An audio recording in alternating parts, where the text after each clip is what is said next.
Live from the University of Central Florida campus at the UCF Soccer Complex, the American Digital Network presents American Conference.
Live from the University of Central Florida campus at the UCF Soccer Complex, the American Digital Network presents American Conference Men's Soccer.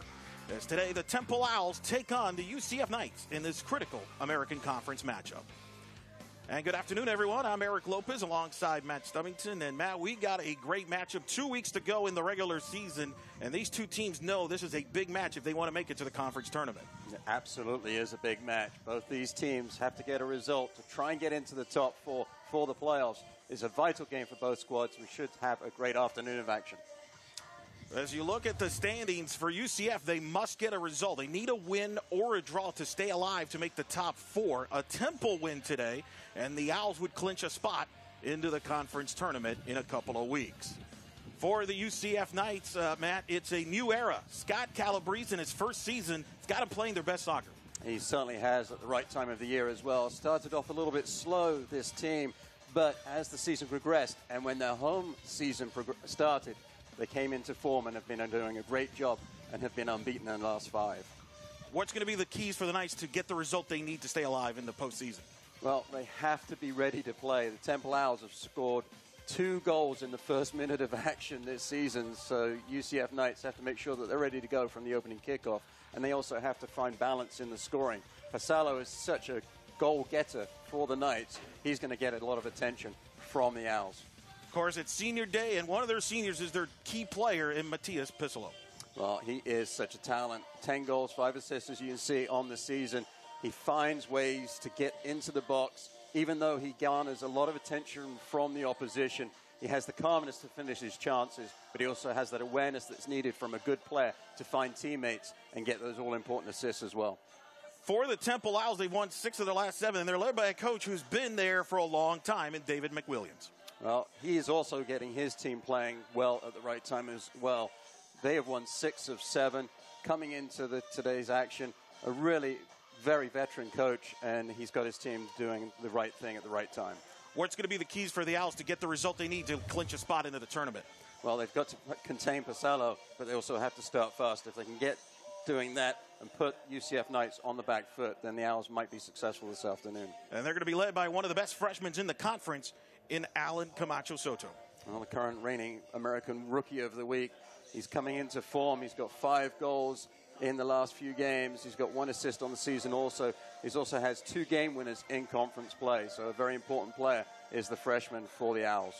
A lot on the line today. It's Temple and UCF here on the American Digital Network. I wanted to do something that had a direct influence. I just want to do what people did for me, which is to provide me a seat at the table. Everyone has limitations, and everyone has the ability to overcome those limitations. Without that Temple experience, we wouldn't have a blueprint to run the company. We've done 136 cleanups across 22 U.S. states. Without Temple, I wouldn't be in a position now where I can help people that are ill. Without Temple, I wouldn't be me.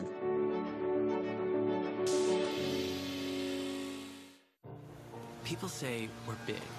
Wow. Well, what is big? This is big. It's an energy. An opportunity. This is big, baby! So go on. Dream big. Because big is just the beginning. I got it. Classroom, we had 30 desks, 30 chairs, a teacher's desk. That was it. Donors Choose is the greatest, simplest idea. Teachers put up materials they need. You, as a donor, choose a school. And you can fund part of a project or the entire project. It is magic. With Donors Choose, you know exactly where it goes, every dime. They feel like somebody in this country cares about me and my potential, and that's a powerful thing. 7,000 student athletes rising to become champions in 21 different sports at 13 esteemed institutions across 11 states. 360,000 students and 2.6 million alumni rise up in celebration of a Power 6 conference known as the American.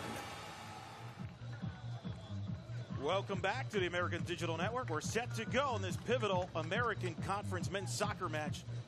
Temple and UCF. Eric Lopez alongside Matt Stubbington. And Matt, I talked to both the coach McWilliams of Temple, and I talked to people at UCF this week.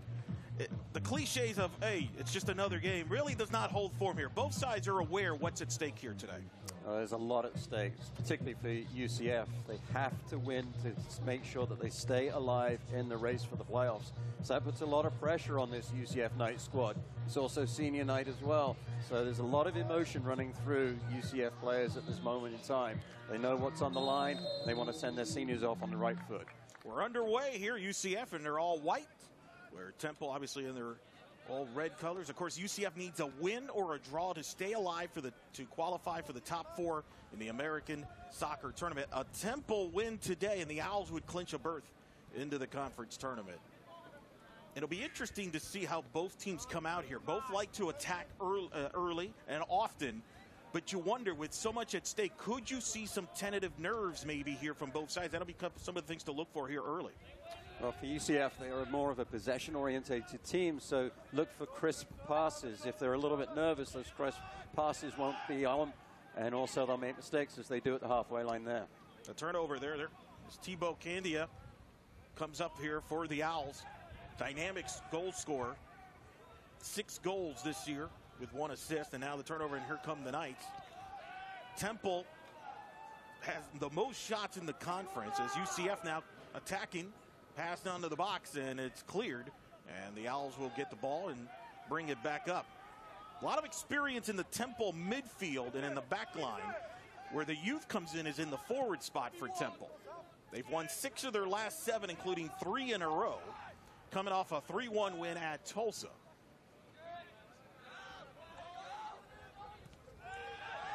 Very good day, not too hot. It's in the low 70s. As the Knights have the possession. As you mentioned, they like to have control, and Coach Calabrese, he won't play passive. They will attack, and they've been playing with a lot of confidence. Coach Calabrese said following their win earlier this week against FAU, the players are playing with the belief and the confidence. How big is that for a team? You've got a first-year coach learning his players learning the new coach, and they're starting to buy in, and they're starting to have confidence and belief in what they're doing. Well, a new coach coming in, new system. It is going to take some time to build that confidence and camaraderie between the players themselves and the players and the coaching staff. Referee blowing the whistle for an infraction now. Foul on Temple, so looks like UCF will have a chance here with a free kick here. The other thing for the Knights was that their early schedule was all away from home. It wasn't until they got the home fires burning that they started to be victorious, and it just coincided with the right time as conference play started. You see Perez there, Luis Perez for the Knights, number 13, setting the ball up. You mentioned their schedule. They had to face with adversity due to Mother Nature. They didn't have their home opener until October. Here's the ball in, and it goes wide off the goal, and it'll be a goal kick for Temple here. But their original home match that was scheduled in September had lightning throughout the night, so they couldn't play that match, and then Hurricane Irma affected their schedule, so they didn't get a chance to play a home opener until October. And that really hurts a team when you have a first-year coach and you're learning the system. It probably delayed their process of kind of learning each other. Certainly does, and such a big thing about the home matches is that you can get into a rhythm. You're sleeping in your own bed. You have that comfort level. When you're on the road, obviously hotels, etc., puts a lot more stress on the players and on the squad. And then you're facing the adversity of going against opposition fans as well. Ball inside there. The box was taken away by the Owls defense. And now here comes Temple trying to counter. Like I said, both teams will go aggressive here and push the envelope. Now here come the Knights. On the wide side, a ball in. And the ball's there taken care of by the Owls and their goalie. As you see, Michael Samick has really stepped up for the Owls there. Hey, nice play by him. Well, down the right flank, Jennings with the cross, plays it in. Not a lot of power on the service, but I like the industry down the right flank. Players running in as well at the near post across the face of the goalkeeper. But Samick did really well getting down at his near post. Now UCF with the control of possession here.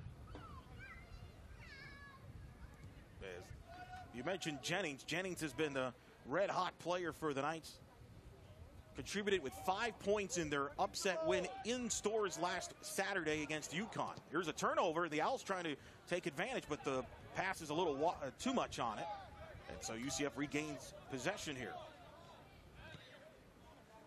Now they'll try to set it up, bringing the ball up.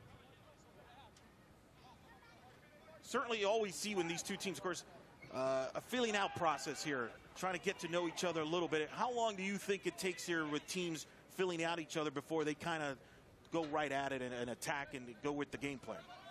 Well, normally you see that feeling out process, and it changes game to game, obviously, but coaches always say the first 5 minutes of the game, first 5 minutes of a half are always the most important as far as getting off on the right foot, and that's where that feeling out process starts. Obviously, both teams are fresh right at the beginning as well, so as the game progresses and mental fatigue, it's not physical fatigue, it's mental fatigue sets in and the players start making mistakes, then the gaps open up and things start getting a bit more physical and a little bit more open, and we'll see more attacking play.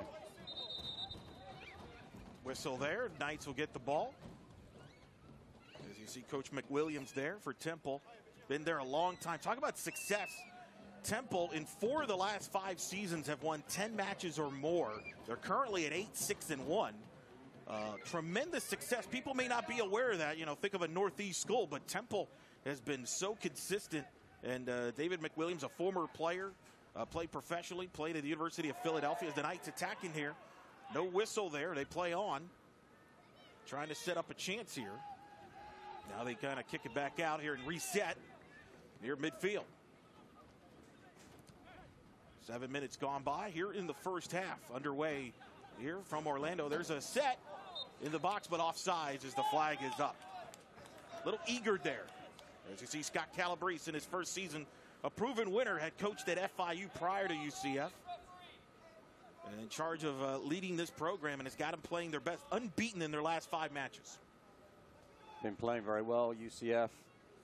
Oliveira's there in your picture. Just a little bit anxious on the run. Jennings didn't release the ball on cue either, so just got to get on the same page, those two players. But I like the idea, the ball vertically up the pitch, the run diagonal from the player. That's exactly what you want to do, try and exploit those passing lanes.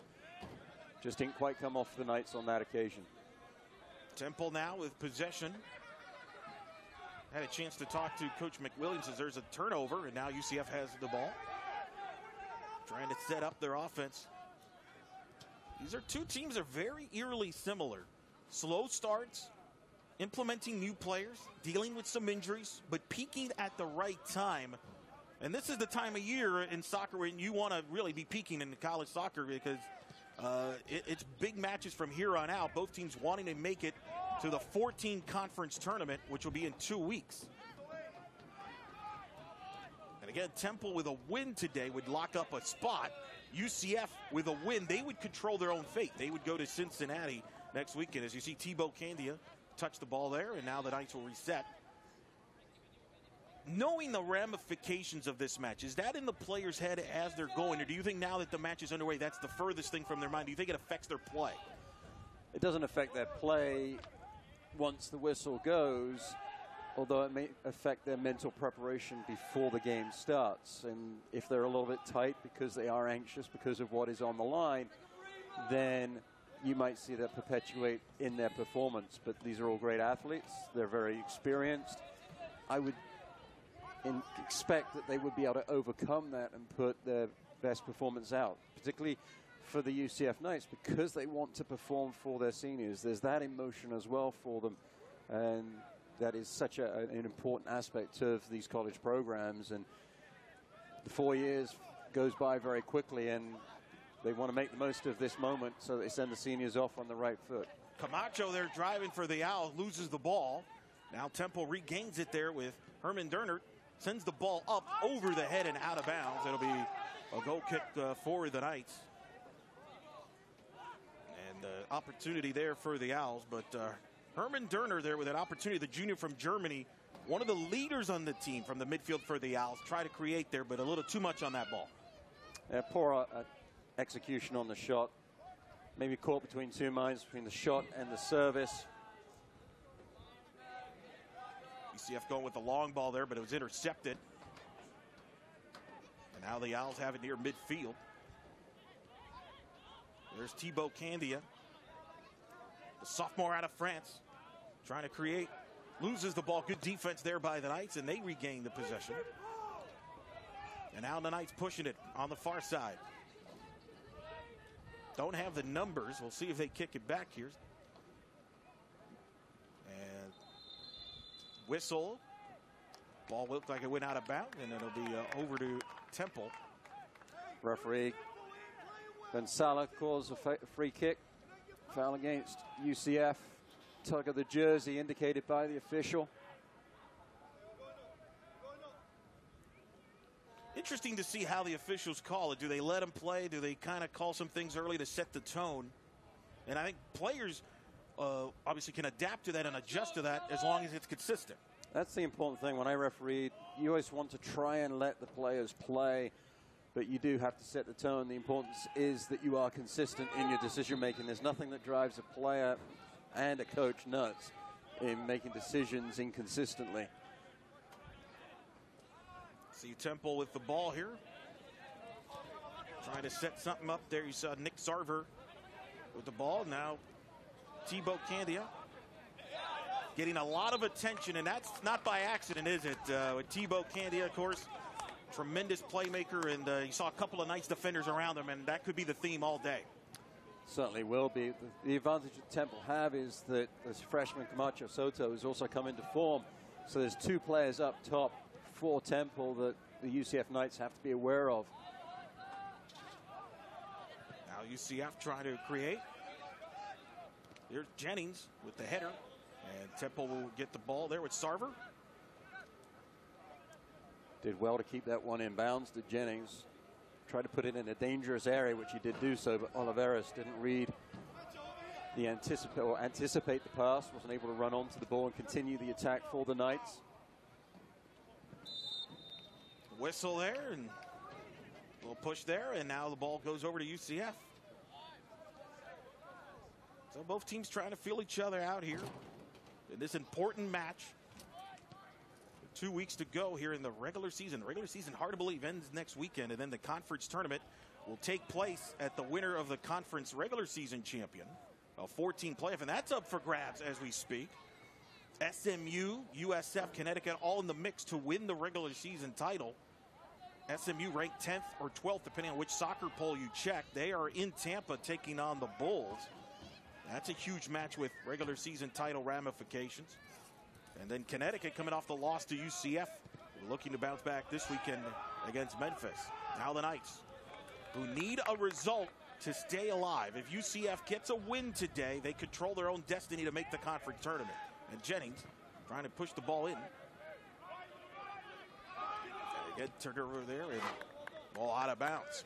Some good defensive play there from Temple. Jokeinen initially stopping the attack from Jennings. And then Derner coming up as well, big. Temple, though, haven't really had consistent possession. There'll be an offside call there against Canada. Candia, sorry. Yeah, Thibaut there looked like a little anxious there. The timing just not right on that. There was a turnover there, so it's difficult to curtail your run and not get into that offside position on the play that happened so quickly. Such an electrifying player, Thibaut, and you mentioned it's just a sophomore. Alan Camacho Soto, a freshman out of the British Columbia. And talking to Coach McWilliams earlier this week, it took time. It took him a while, especially for Camacho.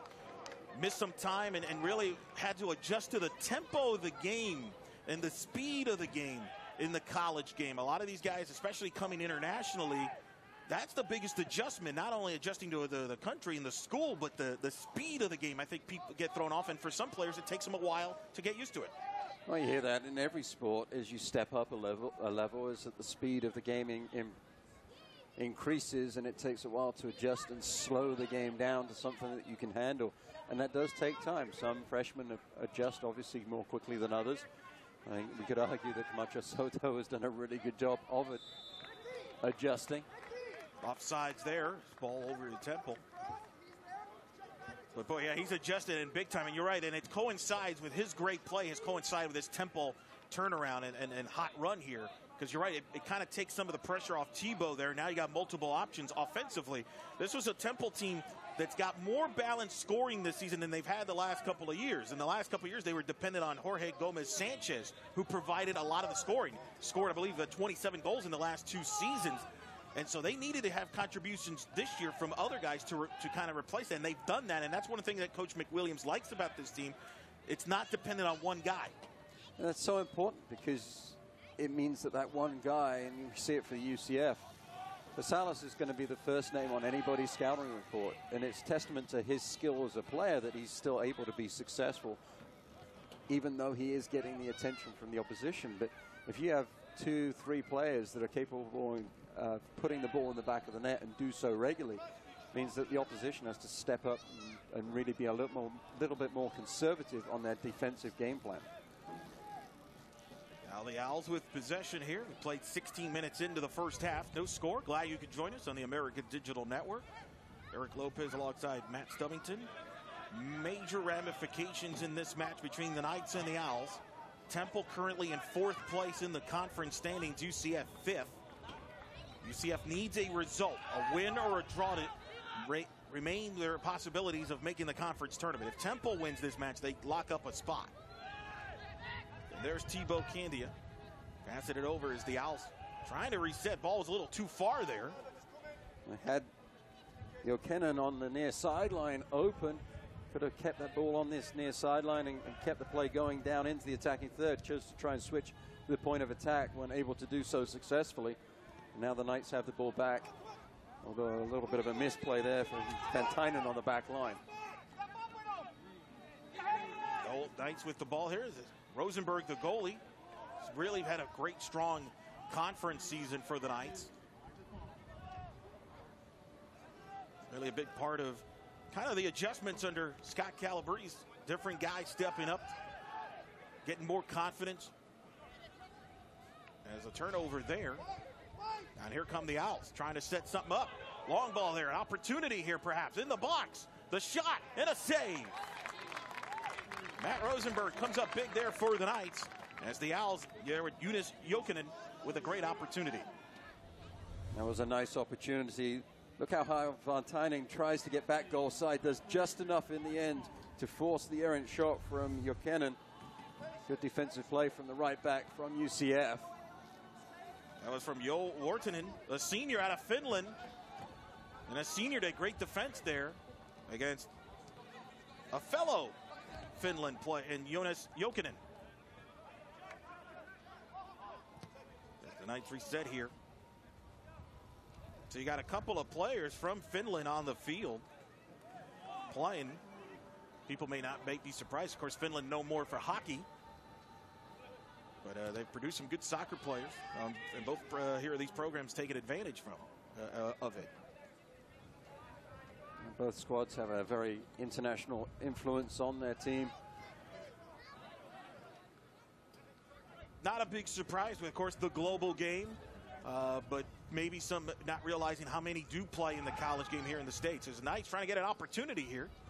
But couldn't trigger a shot there, and Temple knocks it out, although they're having a little tricky clearing it. Now they do.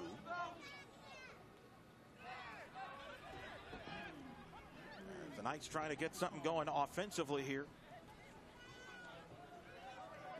You saw Joni Sokrin with the ball there. Sorokin has the ball into the box. Knocked out by Temple. As they try to clear, but the ball goes out of bounds.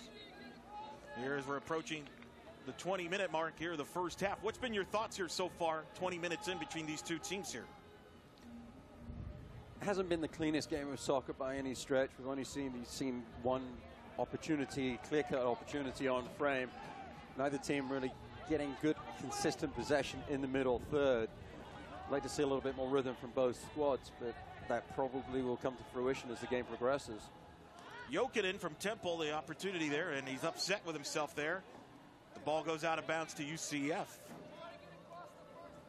can tell right there visually, Jokinen really thought he could have done something with that. Just misjudged the flight of the ball. But the other thing that I've seen from these teams is how competitive this match has been. And that really is why neither team is really possessing the ball with any consistency, because they're being closed down quickly by the opposition, well defended. Battles for the 50-50 balls as well. Shouldn't be a surprise. These two teams very evenly matched. They've been evenly matched over the years since both teams joined the American Conference in 2013. They have met 4 previous times during the American Conference play, and 3 of those 4 meetings have all gone to overtime, which includes 2 draws. They had a 2-2 draw in 2013, a 1-1 draw in 2014.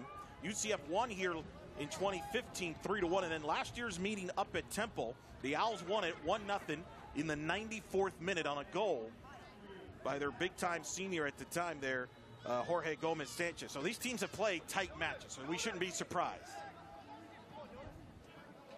As now the Owls trying to set something up. Jokinen the ball a little far. He catches up to it, but is unable to control it. And again, kind of a missed time the ball there, it looked like a little bit. So the timing's a little off, and the Knights regain possession here. Yeah, good defense there, though, from the Knights. Jokinen at full sprint down the pitch, trying to get in an area that he could win the possession. Nice through ball, just a little bit too much spice on the pass. Been impressed with Jokinen on this near sideline. Been very active down the left flank for Temple. Now the Knights trying to set something up here. Jennings tries to kick it into the box there. The ball was deflected. You saw Matias with the ball. Of course, Matias Pistolola, the leader for the Knights. Top 10 offensively in points and of course, in goals this in the NCAA. One of the all-time greats here. We're in the UCF. And he really sets the offense, really. I mean, Matias, when he's going, so it's tough for to stop UCF. As he goes, the Knights probably go as well, and it's so important and integral to what the Knights do. Substitutions taking place as now the Owls are inbound. I was surprised that Jokinen has been taken out of the match. He was so successful, busy down the left flank. So was he. I think he was more frustrated with some of the opportunities he thought he had there. As now the Knights trying to create. And a whistle. And ball now goes over to Temple on the whistle there. And looked like an injury on the field.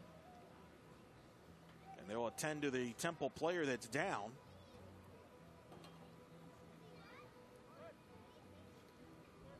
Well, Mohammed that is down, I believe. So he contact to the head and was down on his haunches for a while. Athletic trainer comes out, so make sure he's okay. Referee is required to stop the play when the head is suspected to be involved. And you see as the UCF player there goes up for the header. He just made contact with Mohammed and probably feel that one a little bit. That was a big contact. That was Luis Perez from the Knights there, as both teams will huddle up there. You see Scott Calabrese in his first year, of course, taking over this program and has a connection with the UCF women's soccer coach, Tiffany Roberts-Sahedek, who will join us at halftime. That's of the new regular season champion UCF women's soccer team. They'll host the conference tournament, the softball soccer championships this week. But Coach Sahedek actually played for Coach Calabrese in the pro level. So they go way back.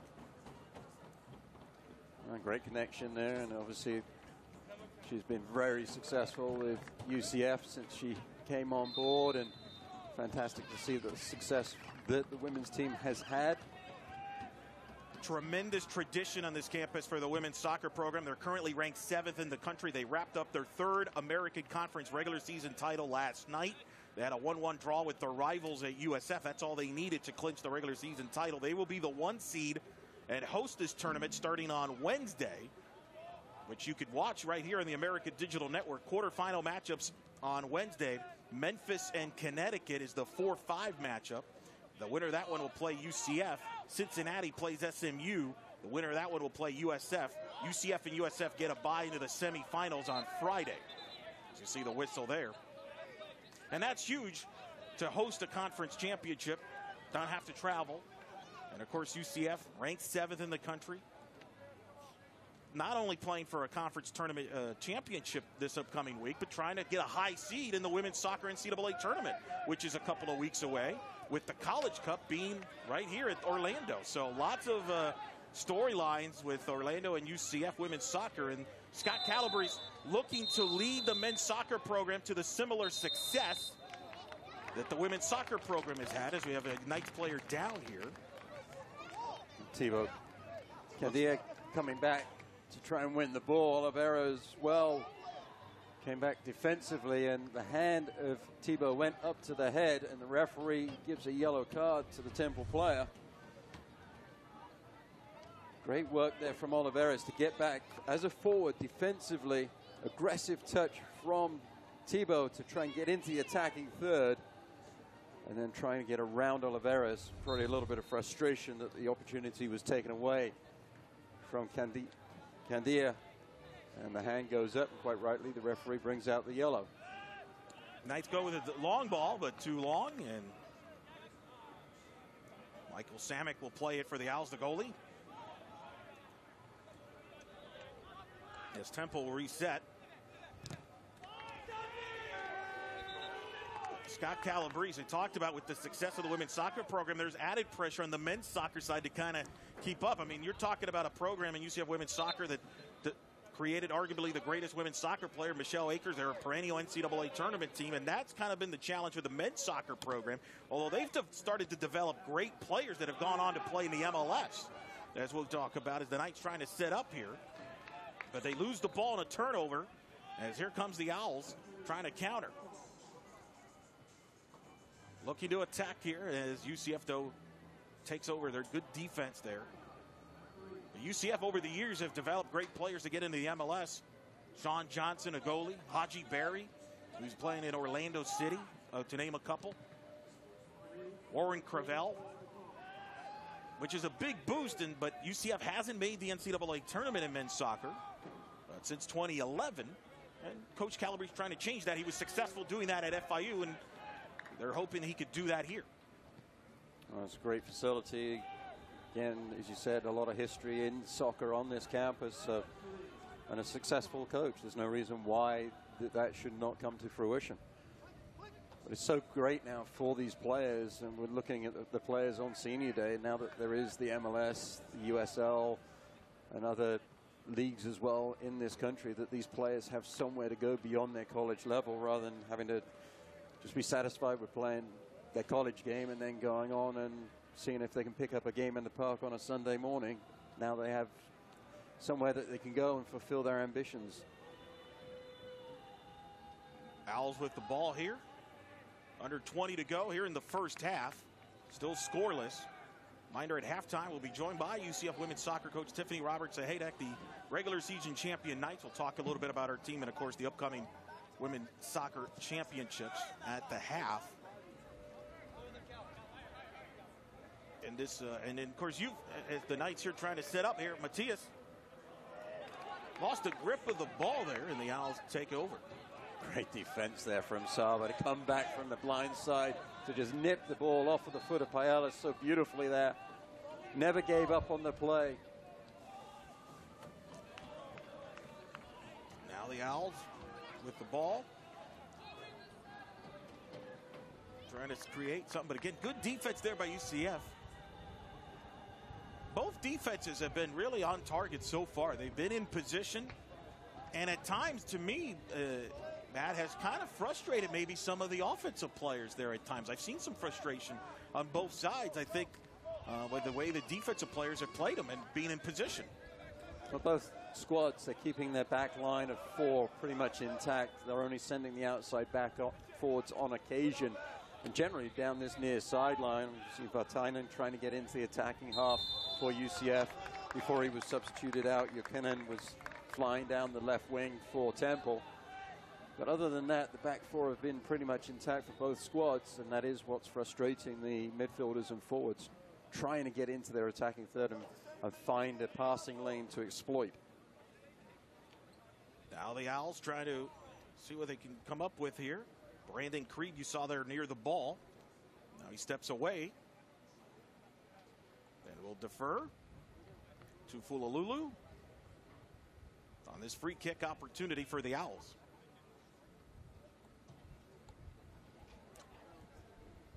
Bit of a conversation taking place.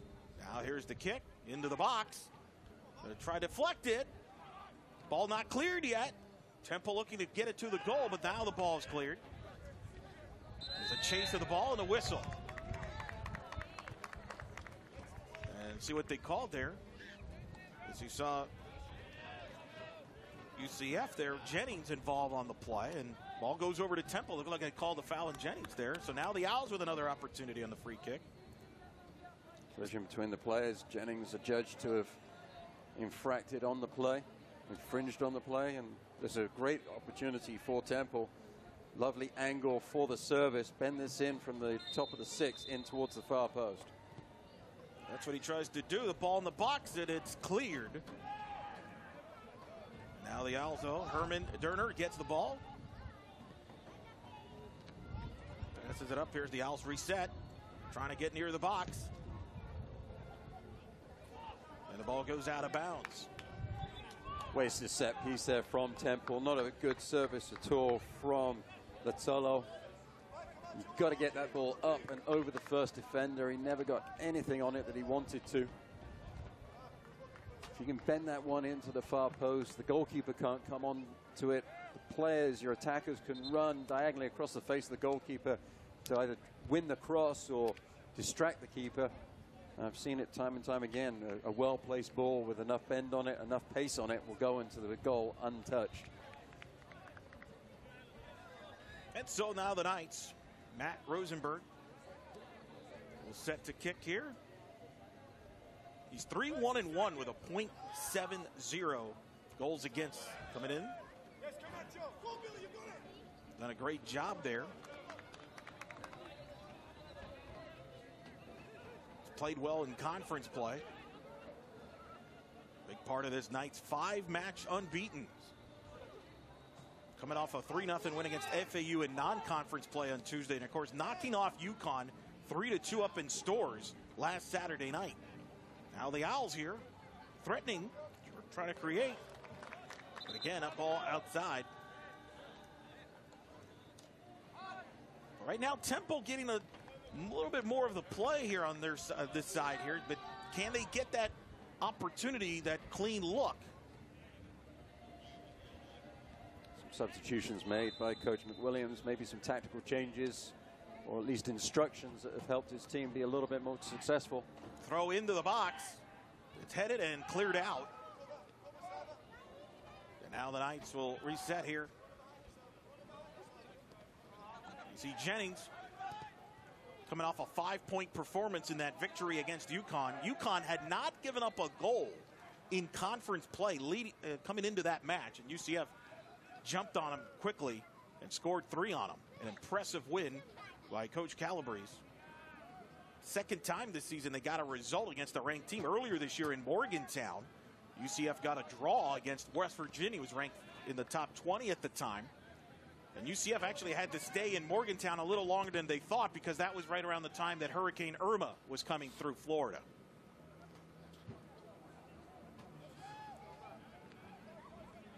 Now the Knights, and that was been kind of hindered their process a little bit. They couldn't get matches consistently, and then as a result got off to a slow start.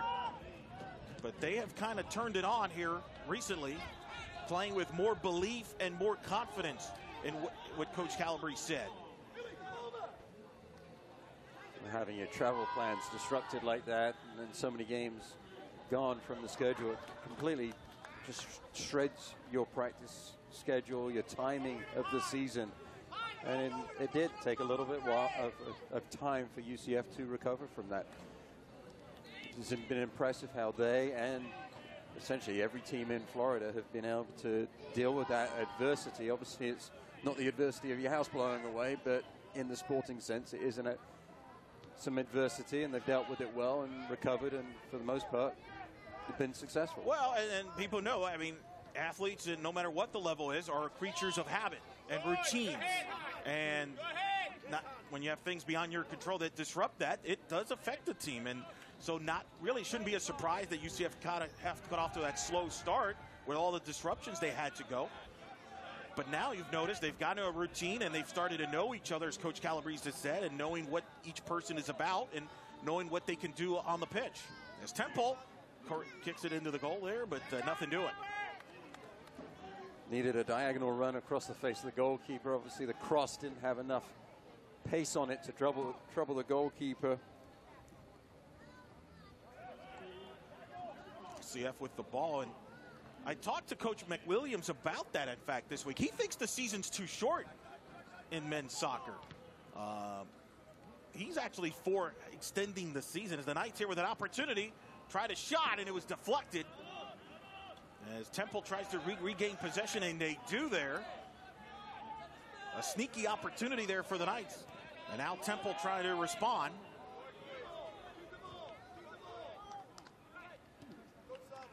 Good battle there as the ball goes out of bounds. But interestingly, Coach McWilliams, he would be in favor of maybe being this sport going into a 2 semester. He thinks that would help develop players more. And that's been a conversation that's been going on now nationally over the last few weeks as a result of the United States failing to qualify for the World Cup. Some people have been looking for things to improve, and some think that maybe the men's soccer game is too quick, that players don't get developed as good. Maybe they should play longer seasons.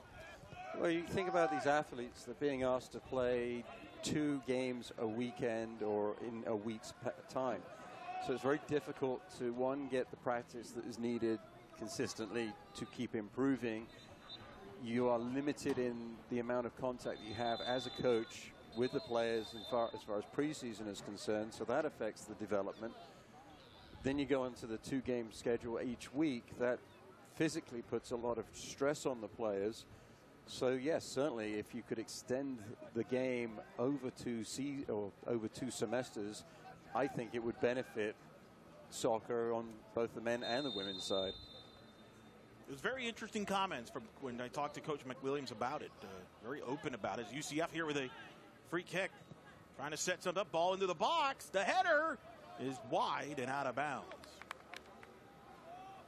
Opportunity there for the Knights, but not able to get that ball near the goal. And so Temple will get the goal kick.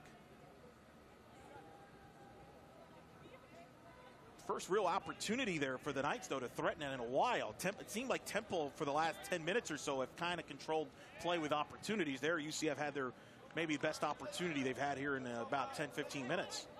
There's always an ebb and flow about the game of soccer, and it has been flowing in Temple's direction for the latter part of this first half. Temple trying to set there. Ball's intercepted. UCF gets possession. Now trying to push the ball up. Looking to get going here. The kick towards the box. The shot! Knocked down. Great opportunity by UCF there, but a great play by Temple. And Semick was there to make the save. It was a shot there near the post. Difficult angle. It was a great play down the left flank. Beautiful ball into the near post area, and Jennings was right where he needed to be. That diagonal run across the face of the goalkeeper to that near post area. And Samick did very well to get that ball out of his goal. Didn't know a lot about it, didn't have a lot of time to react. He stayed on his feet long enough to make the save. Great keeping from him. Now Temple trying to go deep, and the ball knocked away, and it goes out. UCF here with a little momentum after that Jennings play there. He's had a red-hot foot in the last few weeks. Now he's got the ball here, trying to set it up. Guarded by 2 Temple defenders, and Temple takes the ball away. Been impressed with Jennings. He's very busy on the right flank for UCF. An example there, though, he just needs to be a little bit more aware of players around him to release the ball more quickly on occasion. Recognize that he was double-teamed. If he's double-teamed, there should be a teammate that's open. He's playing with a lot of confidence, which you would expect with a guy that has been on fire recently. Let's look at that play where Jennings, big opportunity for UCF. A counter down the left flank for the Knights. Beautiful touch into the attacking third. Looking up, measuring the cross. Ball comes in, left-footed shot. Fantastic save from the goalkeeper. So important to run across the face of the keeper to distract from the play. It was in a very acute angle at the near post. Jennings did really well to get it on frame. The goalkeeper, though, did even better to make the save. Yeah, that's a play where Jennings doesn't have a lot of options. He's just got to go with it on the touch. You really don't have time to do much else with that. It was a bang-bang. Here's an opportunity for the Knights, but the flag is up. Flag up for the offsides. As UCF quickly trying there, as you see Matias Pisolo, top 10 in the nation in goals per game, average points per game. One of the all-time greats here in UCF, playing his final home game there, trying to get loose there, but offsides. Of course, Matias, 10 goals this season. Was the preseason player of the year pick for the American Conference, and certainly will be in the mix when the postseason awards get announced in a couple of weeks. Hoping to extend this season, knows he needs a result. Here's the Temple with a shot way up high over the goal and way past it. We're about 7 minutes away from halftime. Moreno just needs to have a little bit more patience on the ball. He had players coming in support. There's nothing going on in front of him. Just take the time, slow the play down, allow the outside mids, the outside backs to join you in the attack, create the width, and maybe get deeper into the attacking third. Under 7 minutes left in the first half. Eric Lopez here alongside Matt Stubbington, a great crew here at the American Digital Network. Scoreless between the Knights and the Owls. UCF here threatening. Ball goes out of bounds. UCF needs a result. They need a win or a draw to stay alive and having a chance to qualify for the American Conference Soccer Championships, a 14 tournament in 2 weeks. Temple with a win would lock up a spot. That's what's at stake here today on this Saturday afternoon in Orlando. Reminder coming up at the half, scheduled to be joined by the UCF women's soccer coach, the number 7 ranked Knights, Tiffany Roberts-Sahedek. The Knights clinched their 3rd regular season championship last night in front of over 1,400 fans. And in their rivalry against USF, they will host the women's soccer championships that will begin on Wednesday here on the American Digital Network. As the Knights try to set here, but the ball goes out to Temple. Quarterfinal action on Wednesday starting at 4:30. With Cincinnati and SMU. Cincinnati, the 3 seed in that in the tournament, taking on the Mustangs of SMU, qualified last night. Memphis and Connecticut will play at 7 o'clock on Wednesday night. The winner of that match will take on UCF on Friday night. They'll be the 1 seed. They're playing at 7 o'clock on Friday night. USF is the 2 seed. They'll play at 4:30 on Friday in what should be a remarkable soccer championship here in Orlando. I know you're looking forward to it, Matt. We were talking off the air about it as Temple here trying to clear it with 5 minutes to go. That should be a great tournament. UCF and USF have been really successful this year. And the Knights threatening there, but lots of Temple Owl defense and defenders there around the ball. It's made it difficult for UCF to create. They try here with about 5 minutes to go, and they reset.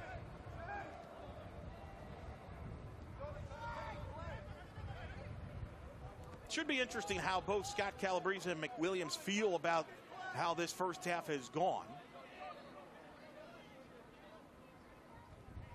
Up until this point.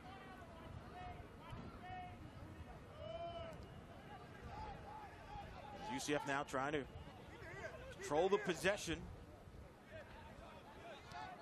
and try to see if they can find a weak spot here on this Temple defense.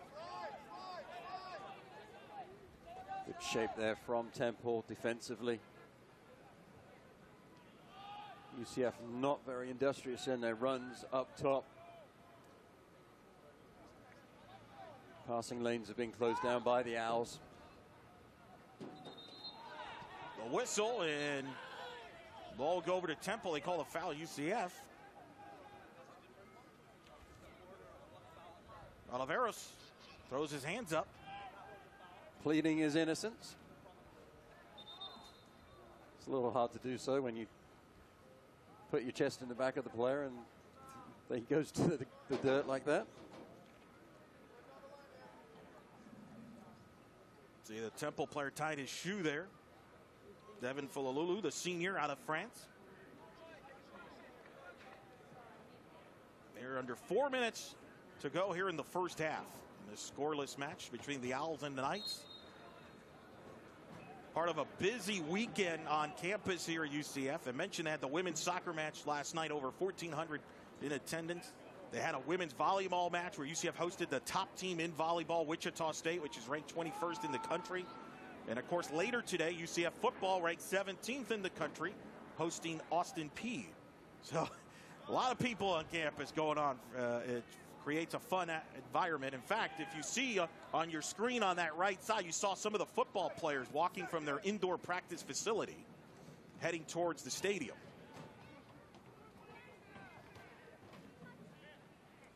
Right now, the focus here on this big men's soccer match, Temple trying to create, ball on the side. Near there, the corner. Flags up. And the Owls will get the throw in. See if the Owls can get a late chance here on the throw in before the half. See what they can set up.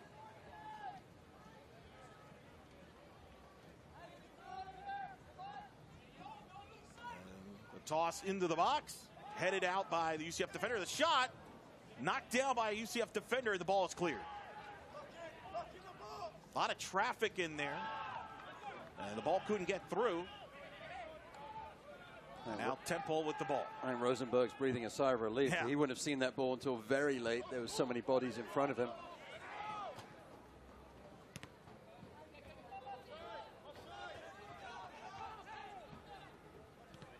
Approaching the 2 minutes before the half. Ball goes out of bounds. Now UCF trying to regain the possession there. We saw the freshman there, Jack McCloskey, with the ball, number 4. Gives it back to Rosenberg, the goalie. Now UCF a turnover here. Look out. Owls with the ball inside the box. And it could be a play like that that could decide both teams' fate today, just like that. That was great work there defensively by Moreno, never giving up on the play, and that's been the story of this first half, is the defensive presence of both teams. I'm particularly impressed by both squads, the way their forwards have come back to help out. First corner of the kick, corner kick of the game for either team. A corner opportunity for the Owls. The ball is knocked out and cleared by the Knights defense. Matt Stubbington making his way down on the field, on the pitch. Hope to have, at this point, if the score holds up, it'll be Scott Calabrese, the men's soccer coach for UCF, that we tried to talk to briefly before going to the locker room. But certainly still about a minute to go before they head down there.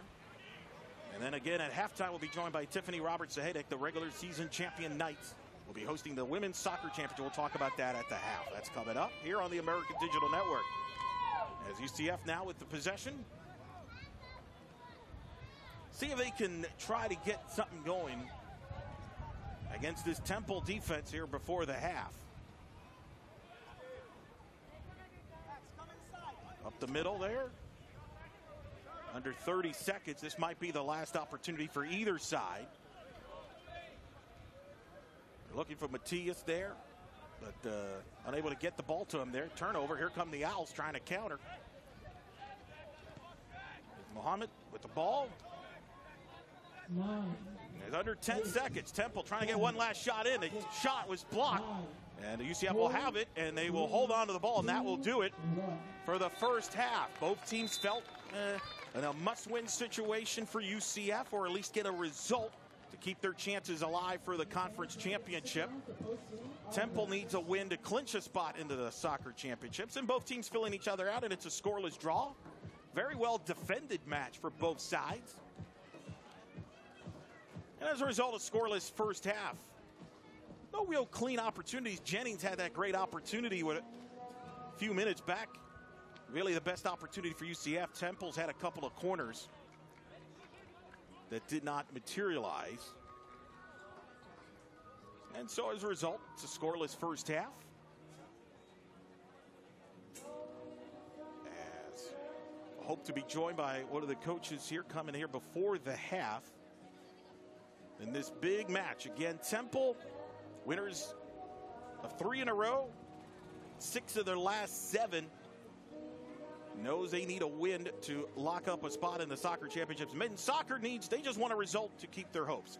As Matt Stubbington will be joined by the UCF men's soccer coach, Scott Calabrese, as he will join them here in a few moments. As we're getting set to toss it to Matt Stubbington. Let's toss it over to Matt. Matt, you got Coach Calabrese.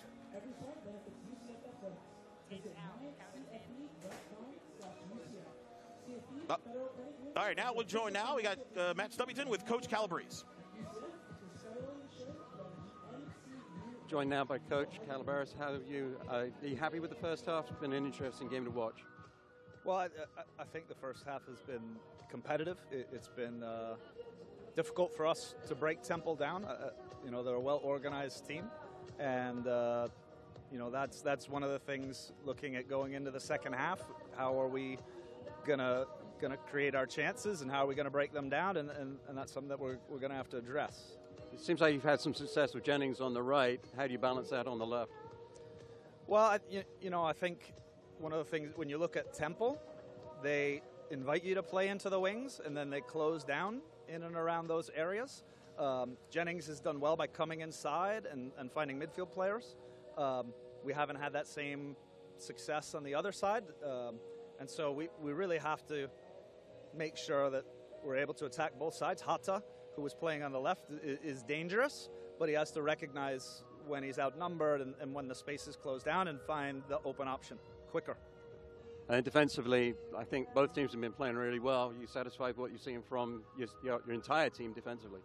Yeah, I mean, so far so good. We haven't conceded many chances, except when we've tried to build up and we've given it away early.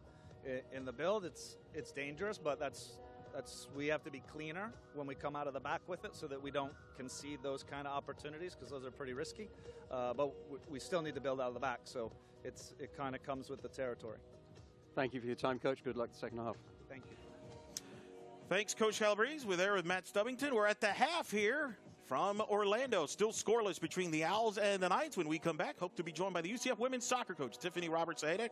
You're watching American Digital Network's coverage of American Conference men's soccer here on the American Digital Network. Still scoreless, Knights and the Owls. We'll be back with Coach Ahedek and more here on the American Digital Network. I knew I wanted to do something that had a direct influence. I just want to do what people did for me, which is to provide me a seat at the table. Everyone has limitations, and everyone has the ability to overcome those limitations. Without that Temple experience, we wouldn't have a blueprint to run the company. We've done 136 cleanups across 22 U.S. states. Without Temple, I wouldn't be in a position now where I can help people that are ill. Without Temple, I wouldn't be me.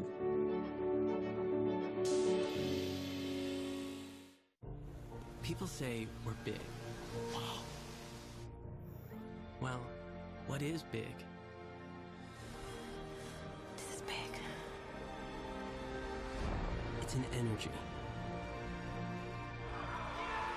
An opportunity. This is big, baby! So go on. Dream big. Because big is just the beginning. I got it. Classroom, we had 30 desks, 30 chairs, a teacher's desk. That was it. Donors Choose is the greatest, simplest idea. Teachers put up materials they need. You, as a donor, choose a school. And you can fund part of a project or the entire project. It is magic. With Donors Choose, you know exactly where it goes, every dime. They feel like somebody in this country cares about me and my potential, and that's a powerful thing. 7,000 student athletes rising to become champions in 21 different sports at 13 esteemed institutions across 11 states. 360,000 students and 2.6 million alumni rise up in celebration of a Power 6 conference known as the American. Halftime here from the UCF Soccer Complex, scoreless in men's soccer. UCF and Temple. Eric Lopez here alongside the 2017 regular season champion UCF Knights head coach Tiffany Roberts-Ahedek. They clinched the regular season title last night, third regular season title in the American for you, Coach. Congratulations. Thank you so much. It was an exciting night, probably a little bit more exciting than I wanted it to be, but we got the job done. So. Dramatic, a 1-1 draw against a great USF team. You earned the regular season title. You're going to get to host this championship starting on Wednesday. You won't have to play on Friday. Kind of now you've had some hours to think about it. What's your thoughts here as you get prepared for the softball championship of this incredible year so far? Well, actually, today I gave the girls the day off. I mean, I think we all needed it. I think I needed it myself. Tim and I needed a family day, so we're taking the day off. We're going to recover. Tomorrow's going to be a really light session again because this time of the season is just about really like taking care of some of those details and getting some reps. But then other than that, it's like how can we stay healthy and fresh? So that's really our thought going into Friday. And then we'll see what happens with our opponent. So we can't do a lot of scouting yet just because we want to watch that game, Memphis-UConn, on Wednesday, and then we'll go from there. Ranked 7th in the country. You're in the top 7 in RPI, and it all got started. You won against North Carolina, where you played under your mentor, and that seemed to be the turning point. From that point on, you guys just took off and have been running roughshod there and unbeaten in the conference. I mean, was that the turning point with this team? It seems they played with a lot of confidence from that point on. Oh, absolutely. I think, being a team like North Carolina that has that dynasty, and then obviously for me it was very personal. But the team, I mean, that night they felt like they won the national championship, beating such a huge force like Carolina. So I think that game helped them realize and believe that they can beat any team in the country. And then, you start training that way, you start believing in that way, you start playing that way. And I think that really launched them into the season that they're having. You got balanced scoring. Morgan Ferrer gets a lot of the attention. Has had a tremendous year, up for possibly Player of the Year consideration. But it's not just her. It's the balanced scoring, which has been different from the last couple of years. And you talked about that before the year. That's been a big dividends because teams have had trouble stopping your offense. Yes, I think that's been so dangerous about us, is that we do have a lot of players that can make things happen. And there's a variety. We've mentioned that we have a variety in our attack and a variety in different personalities and different strengths. So Morgan's definitely having, the season of her life. And credit to her, though, because she's gotten really fit in the last 2 years, and that has helped her. And then we've got some little superstars, freshmen, like Dina Orschmann, starting for us this year. And she's played for Germany on the highest level in a World Cup, or Youth World Cup. So, and then Kayla Adamek, her 5th year, she's a comeback kid with a lot of injuries, and she just, knowing it could be last season, she wants to make a big splash, and that's what she's doing. So it's kind of cool seeing all these different personalities. A lot of leaders on the team, and they weren't phased. You fell behind last night against USF, who knew they needed to get the win to win the conference, but you weren't phased by that. Your girls responded right away, and that's been the story. When you have faced adversity, they've responded right away, and they're no fear. Yeah, I think that happened against North Carolina, where we went down and we were able to come back, I think, within 8 minutes. And then we went down in Arizona against Arizona in Arizona, and then we came back and won that game. So we've been down a couple times this year, and each time we've come back and won that game. So I feel like having that experience already, it's that belief, knowing that you're okay, and that if we just stick to the game plan and not lose that composure, we'll get the job done. You get to host the soccer championships this week. What does that mean to you to host it here in Orlando? And also today, I got to ask you, Scott Calabrese. Yeah. You played for him. Yeah, I did. So I want you to tell that story. Okay. Scotty, was the assistant coach on my WUSA team for the Carolina Courage. We won a championship with him as an assistant, and what a wonderful leader he is. This men's team's really lucky to have such a high caliber coach like Scotty. So we love collaborating. Our staffs really work well together, and there's a lot of camaraderie between both programs. So it's pretty cool. That's great to hear. You get to host the soccer championships this week, Coach. Congratulations on the regular season title. Good luck this week, and hopefully for a lengthy postseason run for you. Thank you. Let's keep it rolling. That's Tiffany Robertson-Hadak, the head coach, the UCF Women's Soccer 2017 regular season champions. The soccer championship coverage begins on the American Digital Network on Wednesday at 4:30. We'll be back with more. We'll get you set for the second half between UCF and Temple. Men's soccer still scoreless here on the American Digital Network. I knew I wanted to do something that had a direct influence. I just want to do what people did for me, which is to provide me a seat at the table. Everyone has limitations, and everyone has the ability to overcome those limitations. Without that Temple experience, we wouldn't have a blueprint to run the company. We've done 136 cleanups across 22 U.S. states. Without Temple, I wouldn't be in a position now where I can help people that are ill. Without Temple, I wouldn't be me. People say we're big. Well, what is big? This is big. It's an energy, an opportunity. This is big, baby! So go on. Dream big. Because big is just the beginning. I got it. This is big. Classroom, we had 30 desks, 30 chairs, a teacher's desk. That was it. Donors Choose is the greatest, simplest idea. Teachers put up materials they need. You, as a donor, choose a school. And you can fund part of a project or the entire project. It is magic. With Donors Choose, you know exactly where it goes, every dime. They feel like somebody in this country cares about me and my potential, and that's a powerful thing. 7,000 student athletes rising to become champions in 21 different sports at 13 esteemed institutions across 11 states. 360,000 students and 2.6 million alumni rise up in celebration of a Power 6 conference known as the American.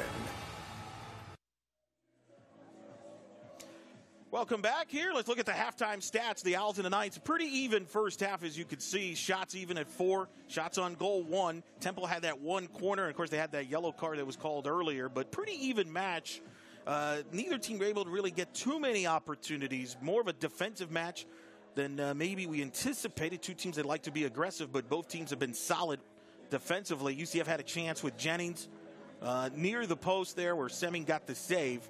But nonetheless, both teams playing out. And again, this is a huge match in ramifications for the conference championship. Top 4 teams make the conference championships. Currently, Temple is in 4th. UCF's in 5th. Temple, with a win, can win the get a spot into the championship. UCF needs to have a win or a draw to basically get a draw. So we're going to have Coach McWilliams here. He looks like could be joining us here shortly. And but again, UCF needs a win or a draw to stay alive. Temple with a win would lock up a berth into the championship, as Matt Stubbington will be joining by Coach McWilliams of Temple here real shortly. And let's take it away, Matt. With Coach McWilliams, interesting first half, difficult for both teams, good defensive performance from both teams. What was your message at halftime? I think we just need to possess the ball a little bit more when we have it. I think we struggled the first half at keeping the ball. I think towards the end of the half we found our way a little bit more. So we just need to keep the ball a little bit more. You made some substitutions, and at that time your team seemed to get more in the rhythm of play. Did you have any specific messages, any tactical changes that you made? We made a couple tactical changes in formation the last 20 minutes of the game, and it worked out. But just using our personnel as best as possible. So. Well, good luck in the second half, and thanks for your time, Coach. Great, thank you. Thanks, Matt. Thanks, Coach McWilliams. We're getting set to start the second half, UCF and Temple. And it was interesting to hear him say, get more control of the ball. And I think both sides feel the same way. They want to get the more possession and get it to their dynamic players. Certainly for Temple and the Kings. All right, let's get one more quick break, and we'll be back for the start of the second half here on the American Digital Network. I knew I wanted to do something that had a direct influence. I just want to do what people did for me, which is to provide me a seat at the table. Everyone has limitations, and everyone has the ability to overcome those limitations. Without that Temple experience, we wouldn't have a blueprint to run the company. We've done 136 cleanups across 22 U.S. states. Without Temple, I wouldn't be in a position now where I can help people that are ill. Without Temple, I wouldn't be me.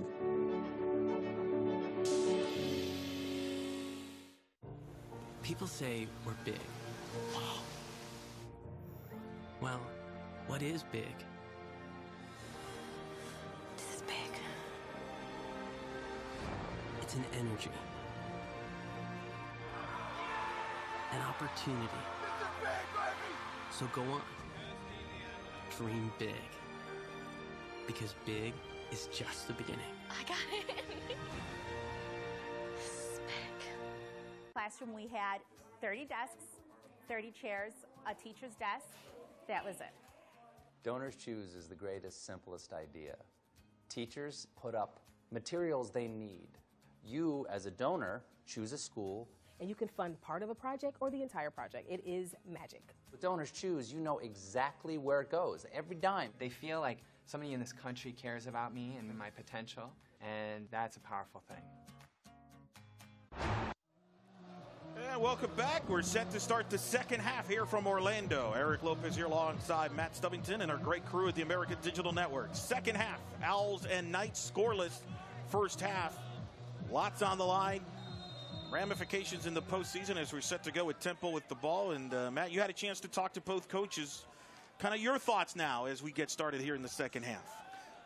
Well, player down right off the kickoff. And as the ball went forwards, I thought it was a bit of an odd service going forwards. Brandon Creed is the Temple Owl that's down on the pitch here, and he is shaken up. Some obvious discomfort there, holding his right leg. Hopefully he'll be okay. The senior out of Trinidad, making his 7th start, and couldn't really tell what happened there. It was kind of odd, right at the kick. That seemed to happen as he was kicking the ball forward, so hopefully he's okay. And the message from both coaches, really, Eric, was one of the same message. It was control the ball better, crisper passes, work the ball up the pitch, and try and exploit the width. It's going to be interesting to see which team is able to do that more successfully in the second 45 minutes. Well, this is a tough start for the Owls here in the second half. Creed was one of their leaders, a senior, really favoring that thigh. And they're going to have to do some work on him here. That's a big blow. I mean, Temple very experienced in the back line in the midfield. They're young and up front. And talking to Coach McWilliams earlier this week, Creed's one of those leaders in that backside. And he's going to start the second half here on the bench. And so kind of a tough start, and not really the way you would have scripted it if you're Coach McWilliams here to start the second half. Absolutely not. Darius Thorson is coming in to the game, number 5. He'll slot in the center back position as well. And UCF nicely and sportsmanlike pass the ball back to the goalkeeper to restart things. So we're set here, second half underway. The scoreless draw so far between the Owls and the Knights. Again, a Temple win, and they would lock up a spot into the 4-team conference soccer championships in a couple of weeks. A UCF win, and they would control their own destiny. A win today and a win next week at Cincinnati, and UCF would be in the soccer championships. UCF could stay alive with a draw today, but they would need to win next week and get some help. So that's what's at stake here in the next 45 minutes or so. And it was interesting. You talked to both coaches, and they both said they want to get more possession and really probably have their playmakers get more possession of the ball. Really, I think both sides, their playmakers have been held down by both defenses. Well, defensively, both teams have been playing really well, not just the back four, but throughout the teams. There's a difference for UCF. Jennings, number 15, has been moved up to the center forward role rather than playing out on the flank. There's the whistle. Handball called against the Knights. Temple trying to go with a quick start here. See there, Matthias Pisolo, the senior, top 10 in the nation in scoring. Dynamic player. Has had a quiet first half. Temple's done a good job containing him. Certainly have. It was one of the keys to the game, is make sure that he is contained. Jokinen there for Temple, back into the fray. Impressed me in the first half. Busy player down the left flank. So he's been moved up top a little bit for Temple as well. See if he can create something for the Owls. Matthias starting his 65th match of his career here at UCF. 6th all-time with 28 goals, 8 game winners. Scored 10 goals this year. He's among the nation's leaders in goals, points, and assists. Has had a tremendous career. And he knows if he wants to play in postseason, he needs the Knights to get a result here today. As a ball into the box by Jennings was deflected and knocked away by the Temple defense. Do you think the seniors like Matias, and do they put a little extra pressure maybe on themselves in a match like this? It's senior day, so there's obviously emotions there, but knowing that you need to get a result here to stay alive for postseason. It is, as a senior, you feel the march of time, and it surprises you.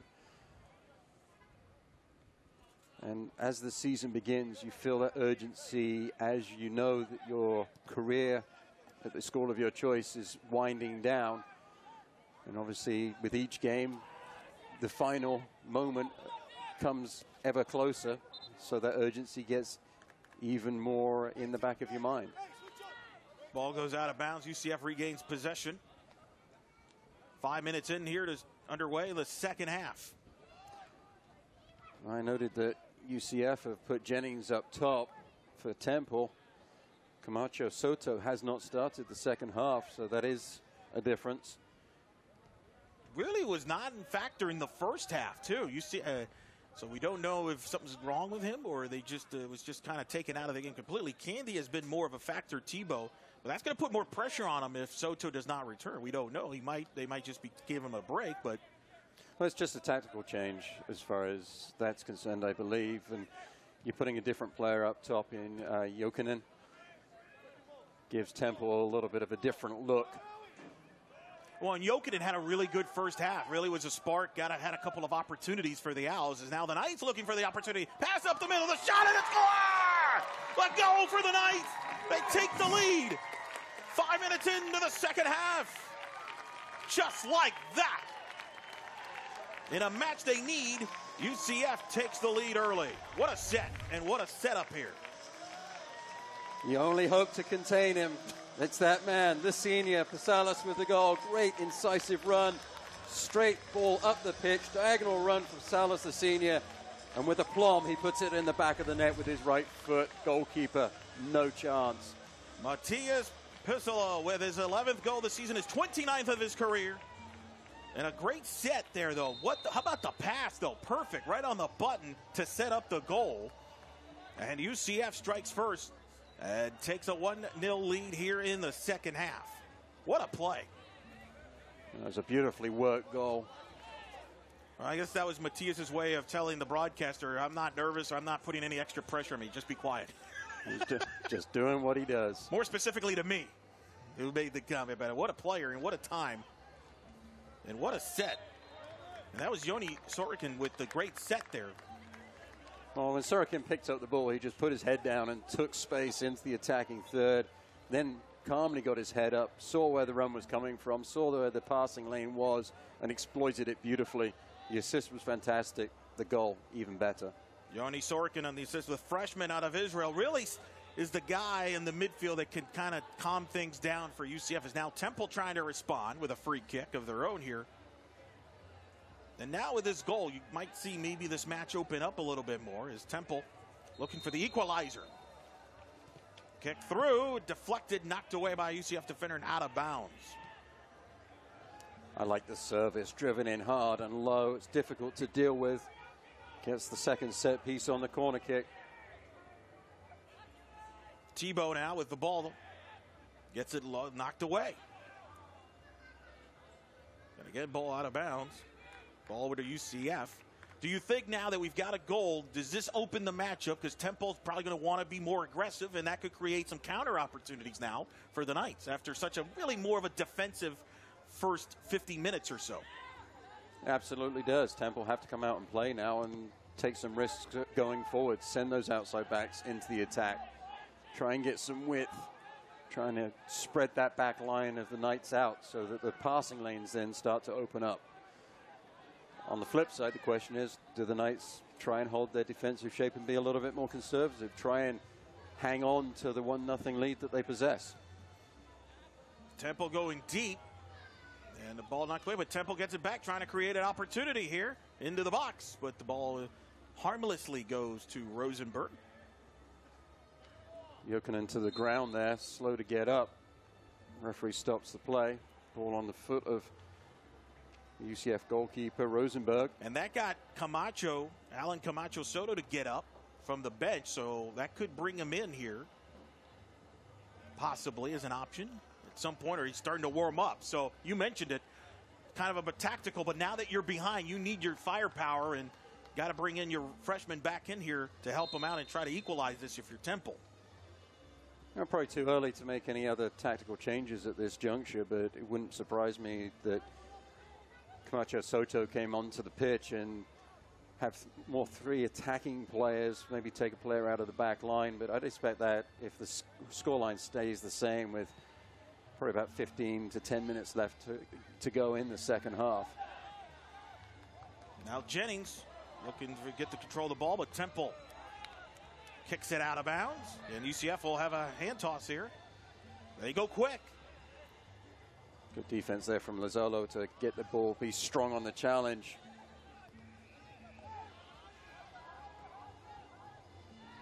You mentioned it for UCF now with the lead.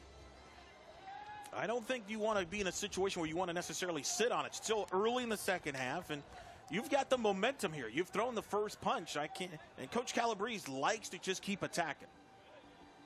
That's been his style wherever he has coached.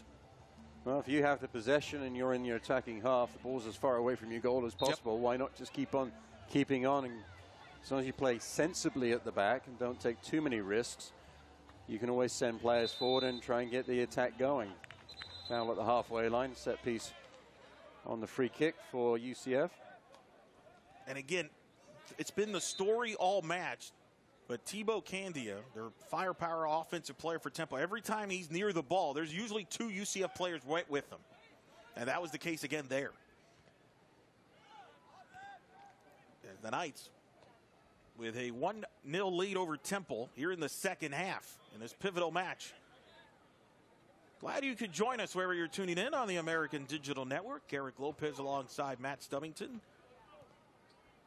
Knights with a 1-0 lead, scoring the goal here early in the second half by their star player, their senior. Justin Hang couldn't quite keep that one in as he tiptoed down the sideline. Matias Puzzolo with the goal, his 11th of the season, his 29th career goal. In the top 10 on almost every in points, goals, and assists in the nation. Adding there for the Knights with the lead. As UCF trying to add on to it. Ball crossed into the box. Still in the box. Trying to get a shot off. And the defense trying to stop him, and they did. Whoa, a dangerous opportunity there for the Knights as they were looking to get the second goal there. Oh, boy. Beautiful ball into the back post area. Oliveras gets on the end of it. Wiggles and shakes, tries to find a way to get some room to shoot the ball, wasn't able to do so, and in the end dribbles it out over the byline. Credit the defender Lozolo to force that error from Oliveras. Just tenacious play from the forward from UCF, trying to find the way to shoot the ball on frame, wasn't able to finish that opportunity though. Here comes Thibaut Candia, full speed ahead, and loses the ball, gets it taken away by the UCF defense. Now the Knights looking to counter. Going deep. Trying to find Matias in this lethal UCF offense. Oliveras' opportunity, had to laugh at the response of his teammate. Sorokin just went down to his hands and knees, head in his hands, thinking that Oliveras was a shoe-in to put that one on frame. Yeah, UCF trying to just go deep there. So if you're the Owls right now, you got 10 minutes in as a quick restart here. How do you equalize this match? You just got to keep within the framework of the team and what has been talked about at halftime. There is no need to panic at this juncture. You have a lot of time to go in the match to try and get back onto level terms. There's no need to panic. It's important to be patient on the build-up. You don't have to take shots from way out or anything like that. It's stay within the framework that the coaches have given you. It's worked all season long, or the latter part of the season certainly, as they've won 6 of 7. They're a team that's confident. They've come from behind before, so they know that they can get the job done. They just, at this point, play the game. Goal kick here that goes out of bounds. As Temple will inbound it. Still lots of time to go here. The second half. As the Owls look to set. Trailing by 1. And again, if UCF could hold on to this lead, they would control their own fate as far as qualifying for the American Soccer Championships. Top 4 make it. UCF with a win today. All they would need to do is beat Cincinnati on the road next weekend to clinch a spot. Temple would not be out of it, but they would need help. As the Knights looking, Jennings gets cleared here. Now surrounded by 3 defenders from Temple, and he'll kind of control the ball and toss it back. Good defense, good recovery there by the Owls there, because it looked for a second that Jennings was going to get loose. Ball just got stuck under his feet for Jennings. Couldn't get the shot off in the end, but smart play from him to slow things down, bring it back, and reset the offense.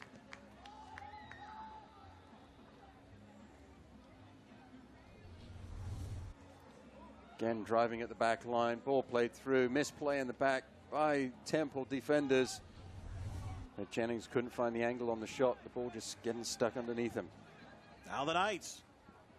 Matias trying to get something going here. One of the corner side. Ball in! Just wide. A big opportunity there. Good setup. But the ball wide of the goal.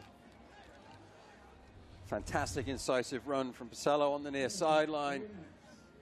Waits, and then just drives around the defender, changing the speed of his attack. Beautifully done. Ball into the near post. The goalkeeper was out of position. The defender wasn't.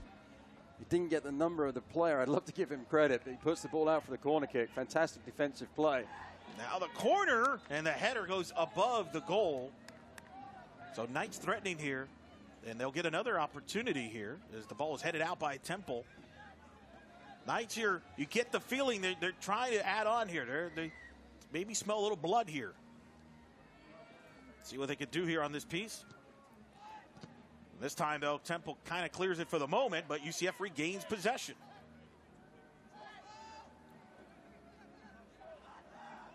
Trying to drive in on the Owls defender. Oh, nice move. As he set to the corner. The cross, there's Jennings, guarded by 2 Temple defenders, and they get to clear the ball as Thibaut Candia now regains it for the Owls. Now the Owls looking to counter. But again, UCF defense there, but good pressure there by UCF, but coming that close to a second goal. Oh, just beautiful footwork there from Hadabou Barry. It was a little quiet in the first half, but you can see how explosive he is. Never touched the ball, but just quick feet moving from left to right and able to get into the box to create the opportunity for the Knights. Dangerous player. And that was one of the things Coach Calabrese was trying to find, that right connection in the front. Who can come up with the goal scoring? You know, take some of the pressure off Matias. And you mentioned Barry has stepped up. Jennings, obviously, has been a big impact. He's tried some different guys, and they've started to click here towards the end of the season. And as he talked about this week after the win against FAU, it's each individual has a belief and a confidence in each other now that they didn't have a month or two ago when they were still learning each other and still learning the system. And we talked about it in the first half. It does take time with a new coach in particular to know what the system is going to be and learn all the players and the newcomers to the team. But at the moment, I think we say the Knights have done a really good job in the latter part of the season to get over that hurdle and putting a good product out on the pitch. Unbeaten in their last 5.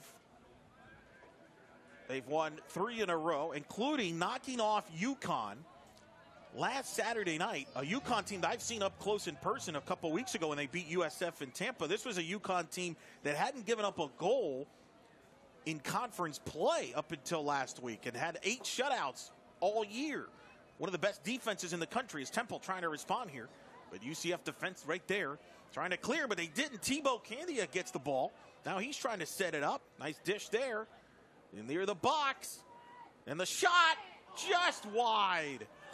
Best opportunity of the match to this point for the Owls. And it just goes wide to the right of the goal. As what a play there by Thibaut Candia. The strength on the ball from Candidia, I keep saying his name wrong, I apologize, but he's such a good player. A little clever flick there.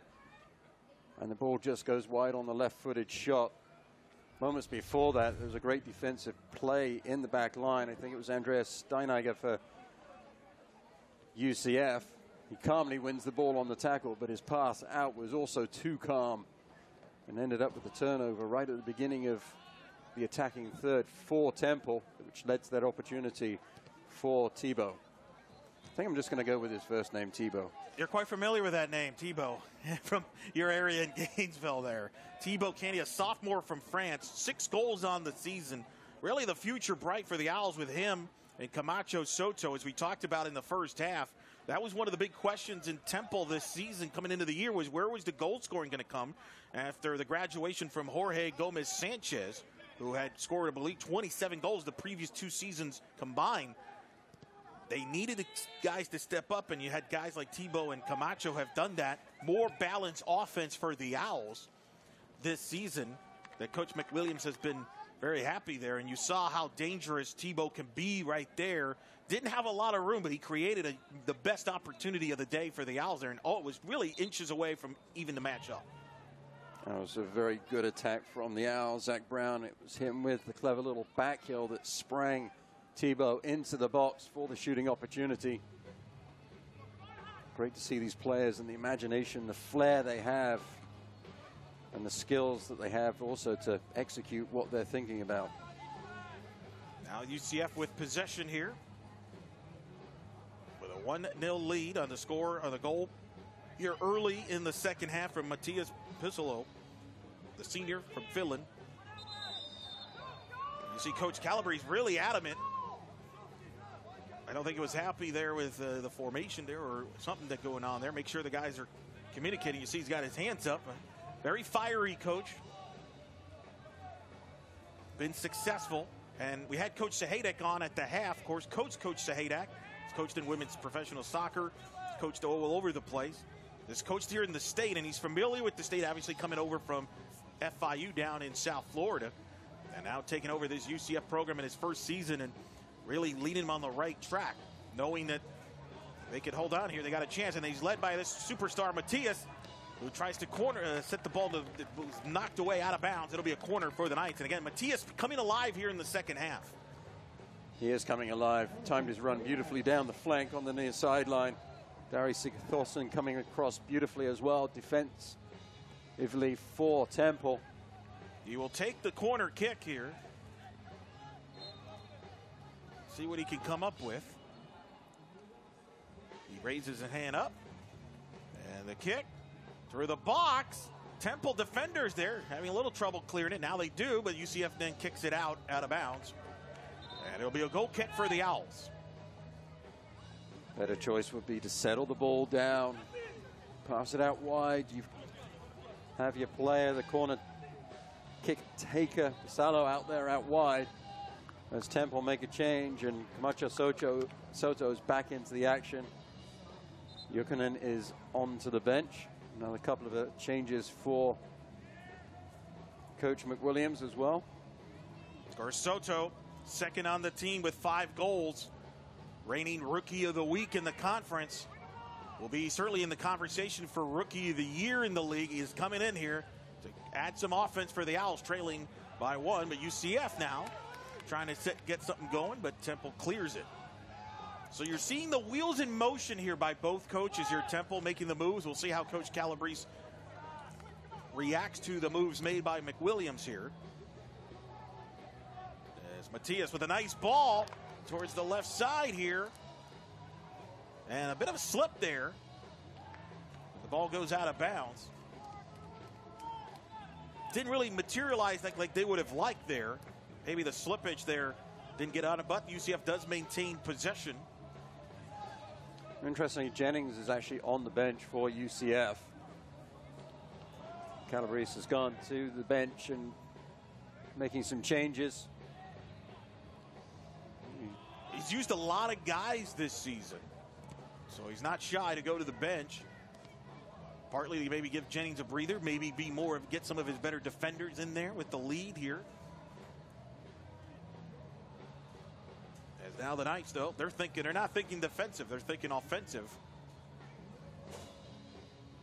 A team that really, when you look at all the results in conference, they had a lead against USF and Tampa, lost it in overtime, lost to SMU, who's playing the best soccer in the league by only 1. They've been at every match, and they have kind of grown over the last couple of weeks, making this late run, hoping to get the win here, and then they would control their own destiny next weekend. A win at Cincinnati, who's in last place in the league, and the Knights would qualify for the conference championship in 2 weeks. A draw for UCF would keep them alive for the soccer championships, but they would need to win next weekend and need some help. If this score holds up, Temple would not be eliminated from the soccer championships, but they would need a win against USF at home, and they would need some help. So it's amazing, though, this league. It's going to come down to the last match next weekend. We really don't know who's going to win the regular season title. You got USF and SMU playing. That's up for grabs with Connecticut in the mix. And then knowing who the 4 teams will be, it's as even of a season maybe since the American was created in 2013. As the Owls go into the corner, into the box, and UCF knocks it out. But regardless who gets in, this isn't going to be a wide-open championship, and it'll be interesting in talking to both parties. It'll be interesting if they consider maybe expanding the conference championship. It's only 4 in the men's side compared to 6 in the women, partly because in the men's side they don't have as many teams playing as they do in the women. But still, we've seen here today, I mean, there's a strong possibility here, Matt, that one of these teams that's playing some great soccer is going to be left out of the postseason. It certainly puts the pressure on, but also you think about the big dance for the NCAA. If you can build the strength of the conference, maybe either expand the conference tournament, maybe get more teams into the postseason play beyond the conference tournament. That would be of benefit to the expansion. There are those that would argue keeping it as is means that the teams that make it into the NCAA are more rested and perhaps could put a better performance in the big dance, so to speak, because they're not as fatigued from their own conference tournament. UCF again with possession here. Whereas both teams, that's the furthest thing from their mind. They just want to get it from UCF standpoint. They want to hold on here. Temple wants to come back. And, about 20 minutes left to determine. Here with the Knights with a 1-0 lead on the goal by Matthias Puzzolo early in the second half. That's the difference so far. And would you say here, Matt, that over the last 10-15 minutes, UCF's kind of controlled the possession and had the chances here and kind of controlled the ball on their side here, attacking Temple defensively like they are right now? Other than that one opportunity that Tebow had, I would suggest that UCF have controlled the first 25 minutes of this second half. The Knights have been on the front foot right from the opening kickoff to this half and have been trying to find ways to get more balls into the back of the net. Coach McWilliams making a substitution, trying to find the right buttons here. And Sullivan's checked in and he was telling Tebow to go out to the left flank for Temple. So it'll be interesting to see how that develops. 20 minutes left here in the regulation. UCF with a 1-0 lead on this Saturday afternoon in Orlando as the Owls trying to penetrate. You're right. The good news for Temple, when you got players like Tebow and Soto on the field, in one moment you could equalize this match. In fact, Soto now with the ball over the right side trying to create here, but well defended again. Good defense there by the Knights, forcing that ball out of bounds. And McCluskey there did well defensively. The center back coming across, forcing the issue. Camacho Soto, he wanted to cross the ball on the half volley, but because of the presence of McCluskey, wasn't able to do so. And then just patient defending, so important, particularly in that area of the field, not to dive in. Just stood his ground and shepherded Soto out of bounds and over the byline for the goal kick. Could be seeing that matchup for years to come. McCloskey, a freshman defender for UCF, and of course Soto, a freshman. So they might get used to each other when they play. These teams play every season in the conference play. They've had some dramatic matches already. And another one here developing. Not sure they'll become best buddies. No. They'll know each other, but they'll they won't know be each best other. buddies. They'll know the jersey numbers. They'll get used to each other. I wouldn't be surprised if for years to come, McCloskey's responsibilities every time they play Temple is like slow down that Soto kid. And that's what's impressive here. You've got a freshman like McCloskey stepping in. He's really playing well. As now Temple trying to set. And again, knocked away. As Durner for the Owls was trying to create. Now UCF trying to counter. Oh, nice fancy pass there by Matthias. Barry on the far side. Trying to set with the cross. Wait, a little bit too much on that one. It goes far, but UCF regains possession for the moment, although Temple now gets it back. Zolo's been a busy bee on the right back position for Temple in this second half. Now the Knights trying to penetrate inside here. And he gets bumped. And what do we have here? We got a whistle. Are they going to call a penalty? It was near the box. If they call the foul in the box, it would be a penalty kick. From where the referee is standing, I would anticipate this being a free kick outside of the box. I believe the initial contact was outside of the penalty area. Great decisive run again from Perez this time. And there's the contact. Good call by the official. That was right on the line, just outside of the box. Game of inches, they always say. I mean, a couple inches further, and that's a penalty kick. As it is, it'll be a free kick, about as close of a free kick as you can get. This actually makes it more difficult for the free kick taker because you have to get that ball up and over the wall and then down the other side to threaten the goal. See Perez trying to shake it off. Great opportunity by him there. Now UCF from the free kick.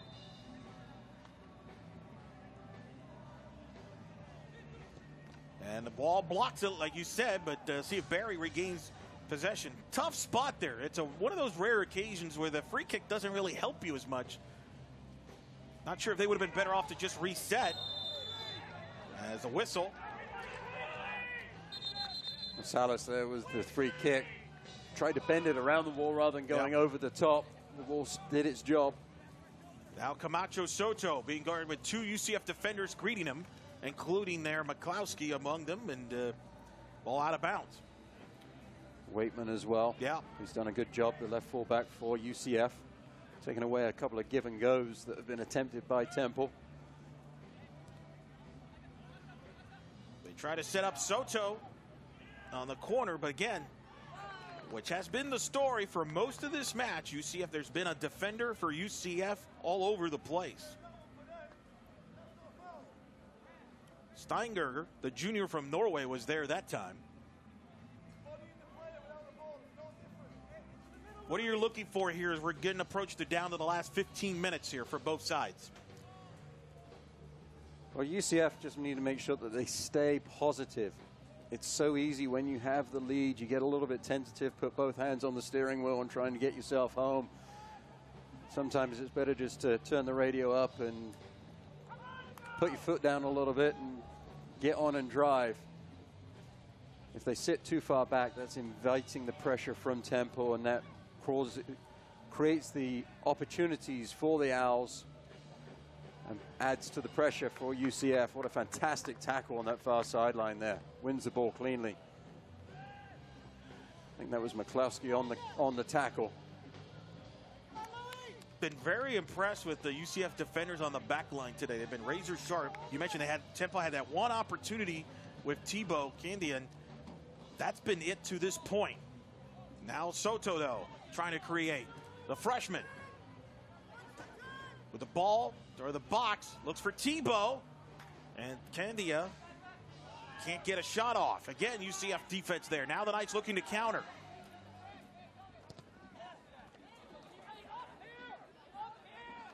And the ball near the corner here. A fight for the ball as it'll go out of bounds. Oliveras there, I think it was. Beautifully done. never giving up on the play. We've seen that all match long from both squads. The forwards coming back defensively to create turnovers in the attacking third and thusly creating chances for their team. Jennings comes back in for UCF. Ricardo Oliveros has had a nice match, the junior out of Florida. As the Knights will have a little toss here, hand toss. Don't need to be in a rush here if you're UCF, right? If you're Coach Calabrese here, I mean, you got to maintain here's a little possession here wouldn't be the worst thing. Being on this side. That's a good man to have the ball right there to go across. As you see Jennings, who's back in the match, unable to get that ball, and the ball goes out of bounds, and the Owls get it back. Ambitious ball across there, but not the worst thing to happen for it to go out of bounds for the throw-in. That allows UCF to come back defensively and get their shape. And that's the most important thing for the Knights as this match progresses, is maintain the defensive shape in the back. Don't take any risks back there. Ball here, Knights. Jennings inside the box. Oh, nice defense there to strip. To get the ball for Temple, now looking to counter. Sees the ball over for Soto, too high. Grosella on the challenge for Temple. Beautifully done. Sliding challenge in the box. Couldn't make a mistake. Would concede the penalty kick. But not only was it a clean sliding challenge, he comes up with the possession too.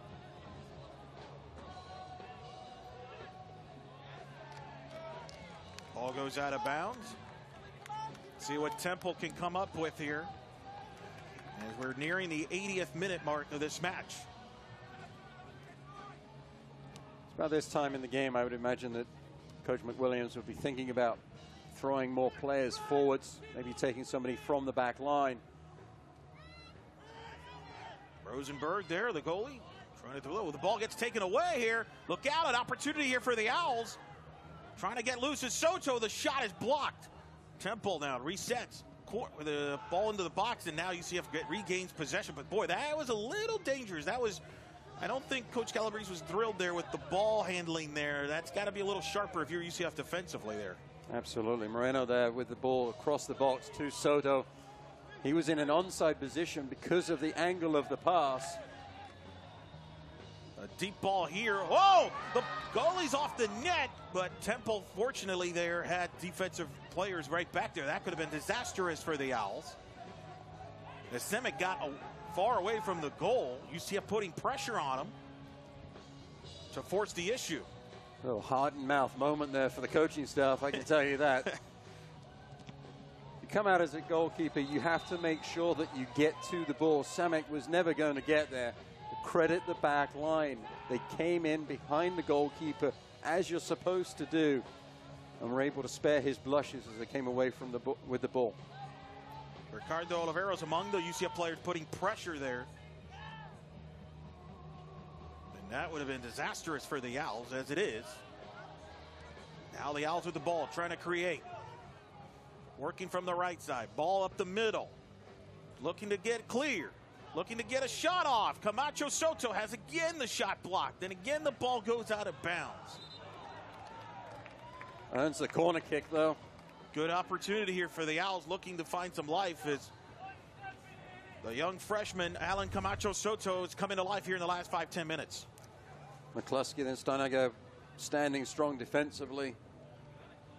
Temple's maybe a little fortunate to get the corner kick, but they won't argue about it. The service was not a good one. Not much on that. And you've got to beat that first defender at the near post. Now they're trying to set again. UCF clears.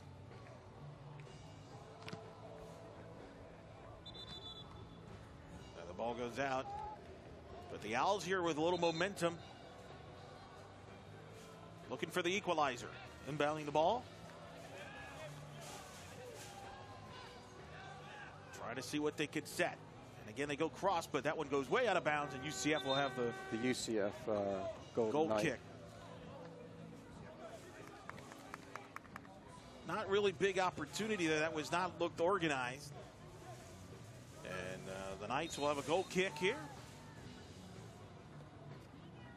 As we're going to approach the 81st minute.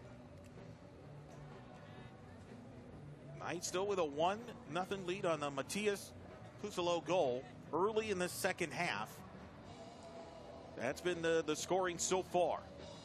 Ball goes out of bounds. Again, if the Knights hold on to win here, they would move into fourth place for the moment, and they would control their own destiny to make the American Conference Soccer Championships in 2 weeks. It's a 14 field.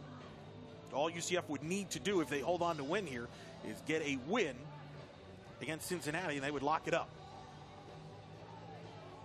The Owls just want to get a result here so they can have control of their destiny going into next weekend when they host South Florida. So a big 8 minutes coming up here for both sides here that could go a long ways in determining their season. As you see, Nitro there, the Knight, getting ready. They're getting set for the football game coming up here shortly. So, but right now they've locked and focused on what's going to transpire here in the next 8 minutes. Coming out to check out the action, see if why not the Knights can get the job done. Action picking up. There's Temple, Thibaut Candia there trying to get possession. And his teammate does, as now he gets the ball. But again, surrounded by two Knights defenders around him. That's been the story for most of this match. It seems every time Thibaut's had the ball, there's been two Whites jerseys there in front of him. And now the Knights looking to counter. Jennings on the far side, looking to save the ball, and does, but it goes out of bounds.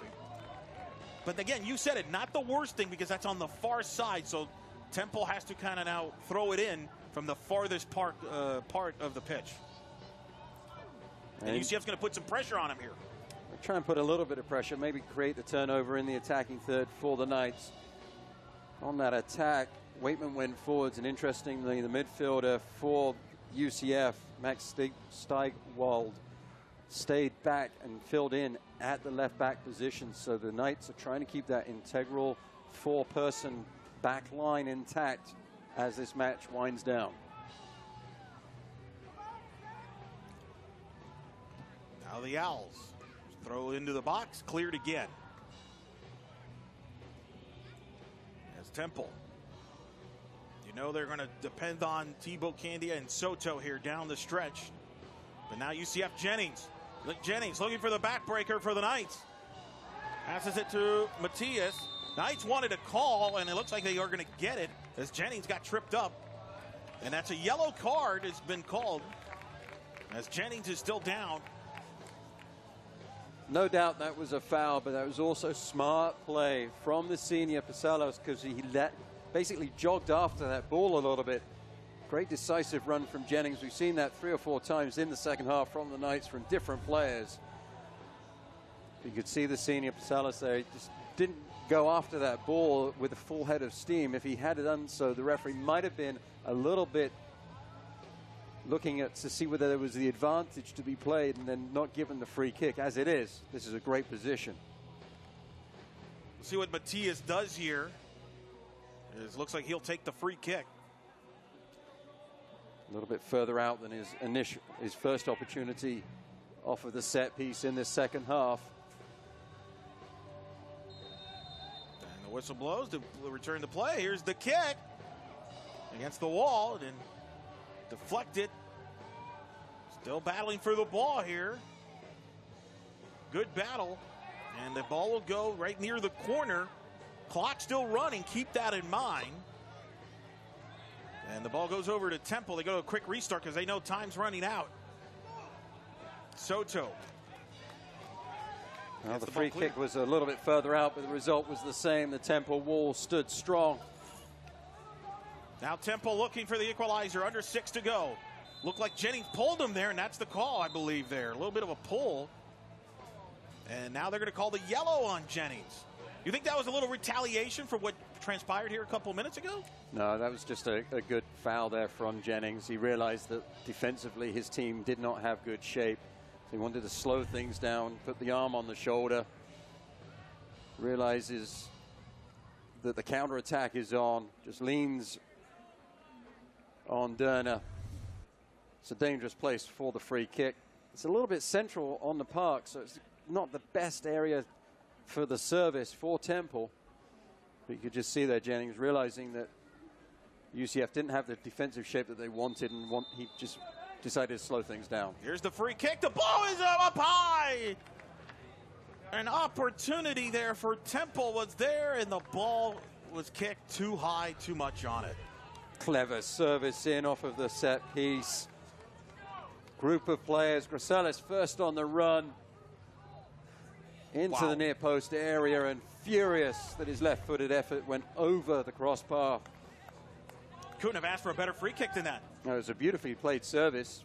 As I said, it was a difficult angle because there was no angle being central in the pitch, but in the end it was well played in by Temple. The runs were good.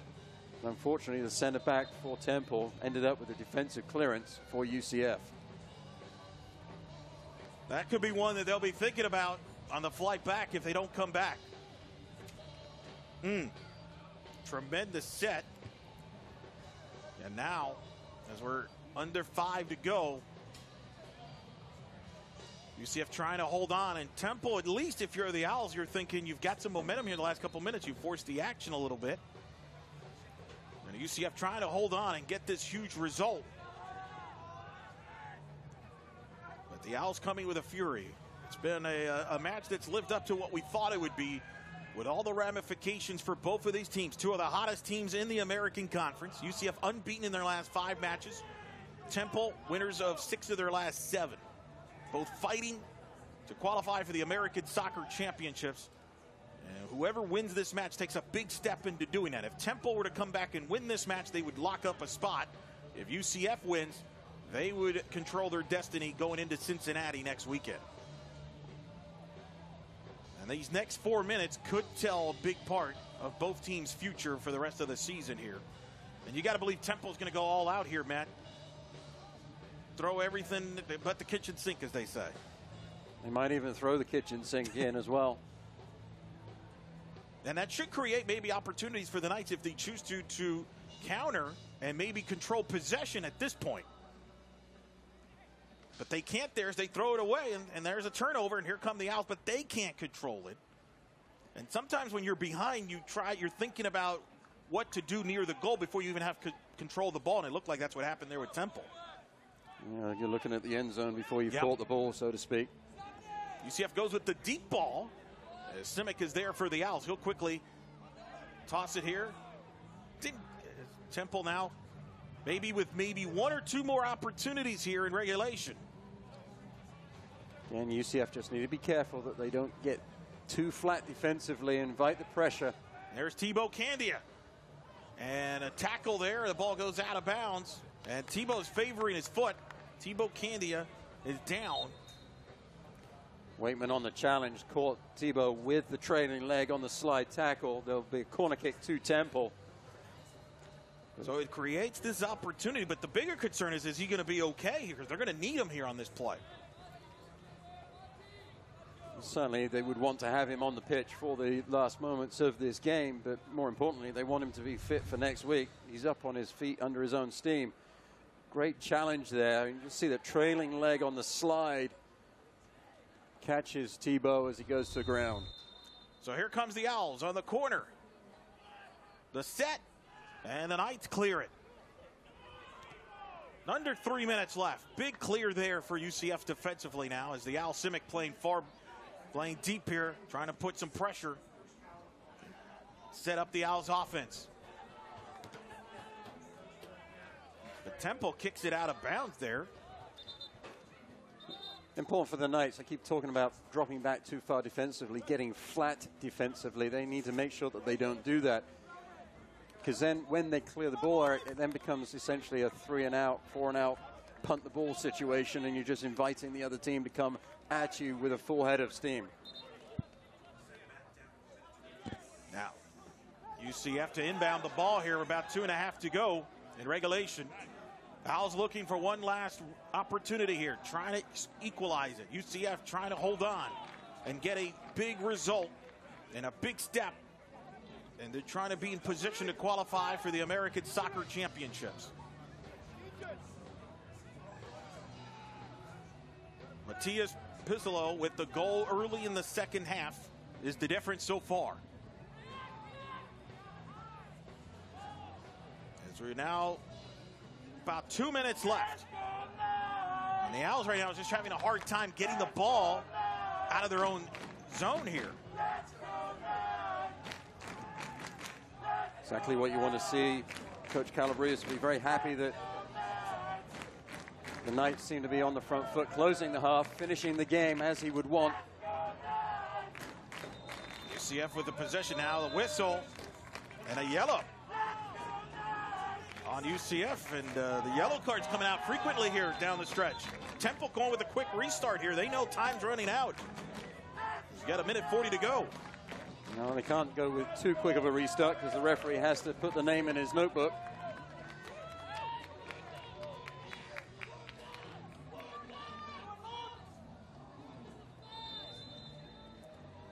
Now, Simic, the goalie, with a deep kick, trying to set it up. Ball near the box, but again, UCF trying to clear it. Battle for the ball. The shot, an easy save there for Rosenberg. Didn't have a lot of mustard on the shot. The goalkeeper did well, gets his body behind it, makes no mistake. Could have bounced awkwardly and made it difficult for him. Seen that happen in the game. The ball bounces in front of the keeper and comes up and hits them in the chest, and they end up conceding a rebound. But Rosenberg on that occasion made no mistake. Whistle there. Temple gets back possession. We're now down to a minute. Last minute of this match in regulation. Owls looking for the equalizer. This might be their last shot. Ball kick deep into the box. The header. Ball still loose. Whistle. And looks like the call is against Temple. Dangerous ball there. But again, the Knights defense was there, and then the whistle looked like a foul on Temple. Now UCF with a goal kick. And now UCF, as you look at the replay here, let's see. Nice ball from midfield in the box. And you see right there, 2 Owls right there with an opportunity, but couldn't get their grasp on the ball. And now UCF knows they're going to goal kick this. And if they can win the possession here, they could try to run out the clock and earn this huge victory and put themselves within position of controlling their own fate for the American Soccer Championship. The ball is kicked. Temple gets possession. Down to 12 seconds left. Now the ball, the Knights open net here, and a save by Simic. But the Knights, Coach Calabrese won't care because that's going to eat up most of the clock. As the UCF Knights have knocked off the Temple Owls, 1-0 the final score, and the Knights now put themselves in position. With a win next weekend at Cincinnati, will qualify for the American Soccer Championships. And the Knights' unbeaten streak goes to 6 matches as Scott Calabrese's club continues their tremendous play. And they get the goal from their star player, Matthias Pucelo, the senior on his senior day, with a goal early in the second half. And that would be the difference as UCF with a 1-0 win over Temple.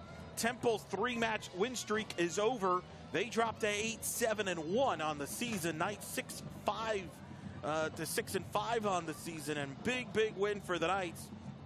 As I look at the standings, the UCF Knights now with 10 points. They're 6-5-2 on the season overall, but 3-2-1 in the conference with 10 points. Temple drops to 3-3, 9 points. They're not out of it as far as the soccer championships are concerned for next weekend, but they're going to need some help. They're going to need to beat USF next weekend at home and need some help.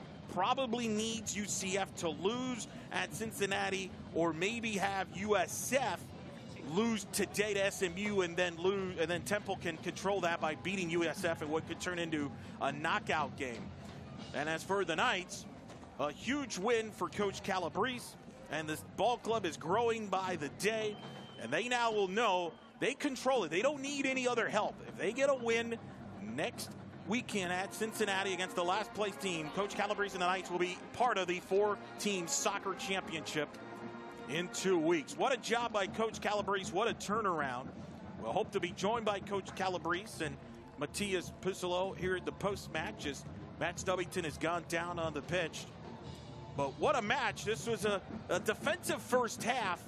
Not much going on, but then in the second half early, Matthias Pucelo with a ball put the ball in the back of the net and a beautiful setup to give the Knights a 1-0 lead. Temple did have a couple of opportunities from Thibaut Candia that just went wide, and then Temple with a last gasp there towards the end, but unable. This UCF defense shutting down the Owls, as you see the players clapping towards their fans in front of their senior day, and more than likely will be their last home match of the season. But what a way to end it with a big win and still have all their postseason aspirations alive for Coach Calabrese and the Knights, as they were victorious here 1-0.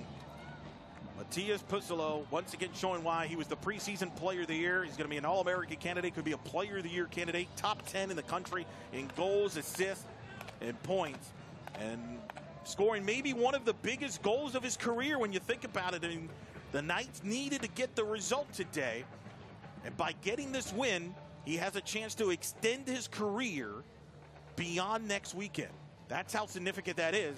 Certainly Cincinnati will be trying to play the spoiler role, but UCF, as a team, you always wanted to see them celebrating. They know how big this match was. They knew it. Both sides knew it. As they get a little squirt of water, they're celebrating there. As they now know they control their own destiny, while Temple now knows they'll need some help, as we hope to be joined by Coach Calabrese shortly as we get the final stats. Look at that even match. Shots even at 10. Shots on goals, UCF with a slight edge, 3-2. But a pretty even match. The difference was the goal by Matthias Pussolo in the second half, as head coach Scott Calabrese is down on the field, joined by Matt Stubbington. Matt, take it away there with a happy coach. Oh, yeah, with Coach Calabrese, congratulations on the win. I guess the guys listened at halftime. Thank you. Well, I'll say this: the guys in the second half came out really strong, and there's obviously a good spirit in the group, and they're together and they're united and they're working hard, and I think that came out in that second half. We got the goal, and that was important because Temple they don't give many chances away. And we had to be really, really sharp. The goal that we scored didn't come easy. So, but it's a great result for us in a key game. Two teams fighting to get into a really, 4 teams going to the conference tournament is people are scratching and clawing to get in. It was a great win, an important part of the season. What can you say about Matthias Pussolo has to step up in a moment like that on senior day? Well, it's consistent. He steps up basically every game, and he's produced in key moments, and he's got such quality. And when you know Matthias, it's not surprising that he can produce this quality, because he's the most consistent, hardworking, just intelligent kid that I've probably ever had the opportunity to coach. So it's a pleasure. It's tough that it's senior day, because we keep him here for another 4 years if we could, but I'm really happy for him on a big day to get an important goal. Important goal, important match. Congratulations and good luck next week. Thank you. Thanks, Matt. Thanks, Coach Calabrese. A happy Coach Calabrese talking about his star player, Matthias Pussolo. And that will do it from here, as Matthias Pussolo with the game-winner goal early in the second half gives the Knights a 1-0 win. They control their own fate to qualify for the American Soccer Championship.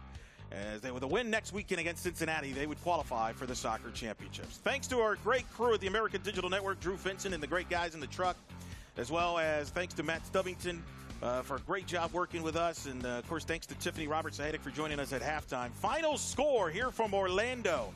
UCF 1, Temple 0. Knights control their destiny to qualify for the conference championship. Reminder, Women's Soccer Championships here on Wednesday. Good night, everyone.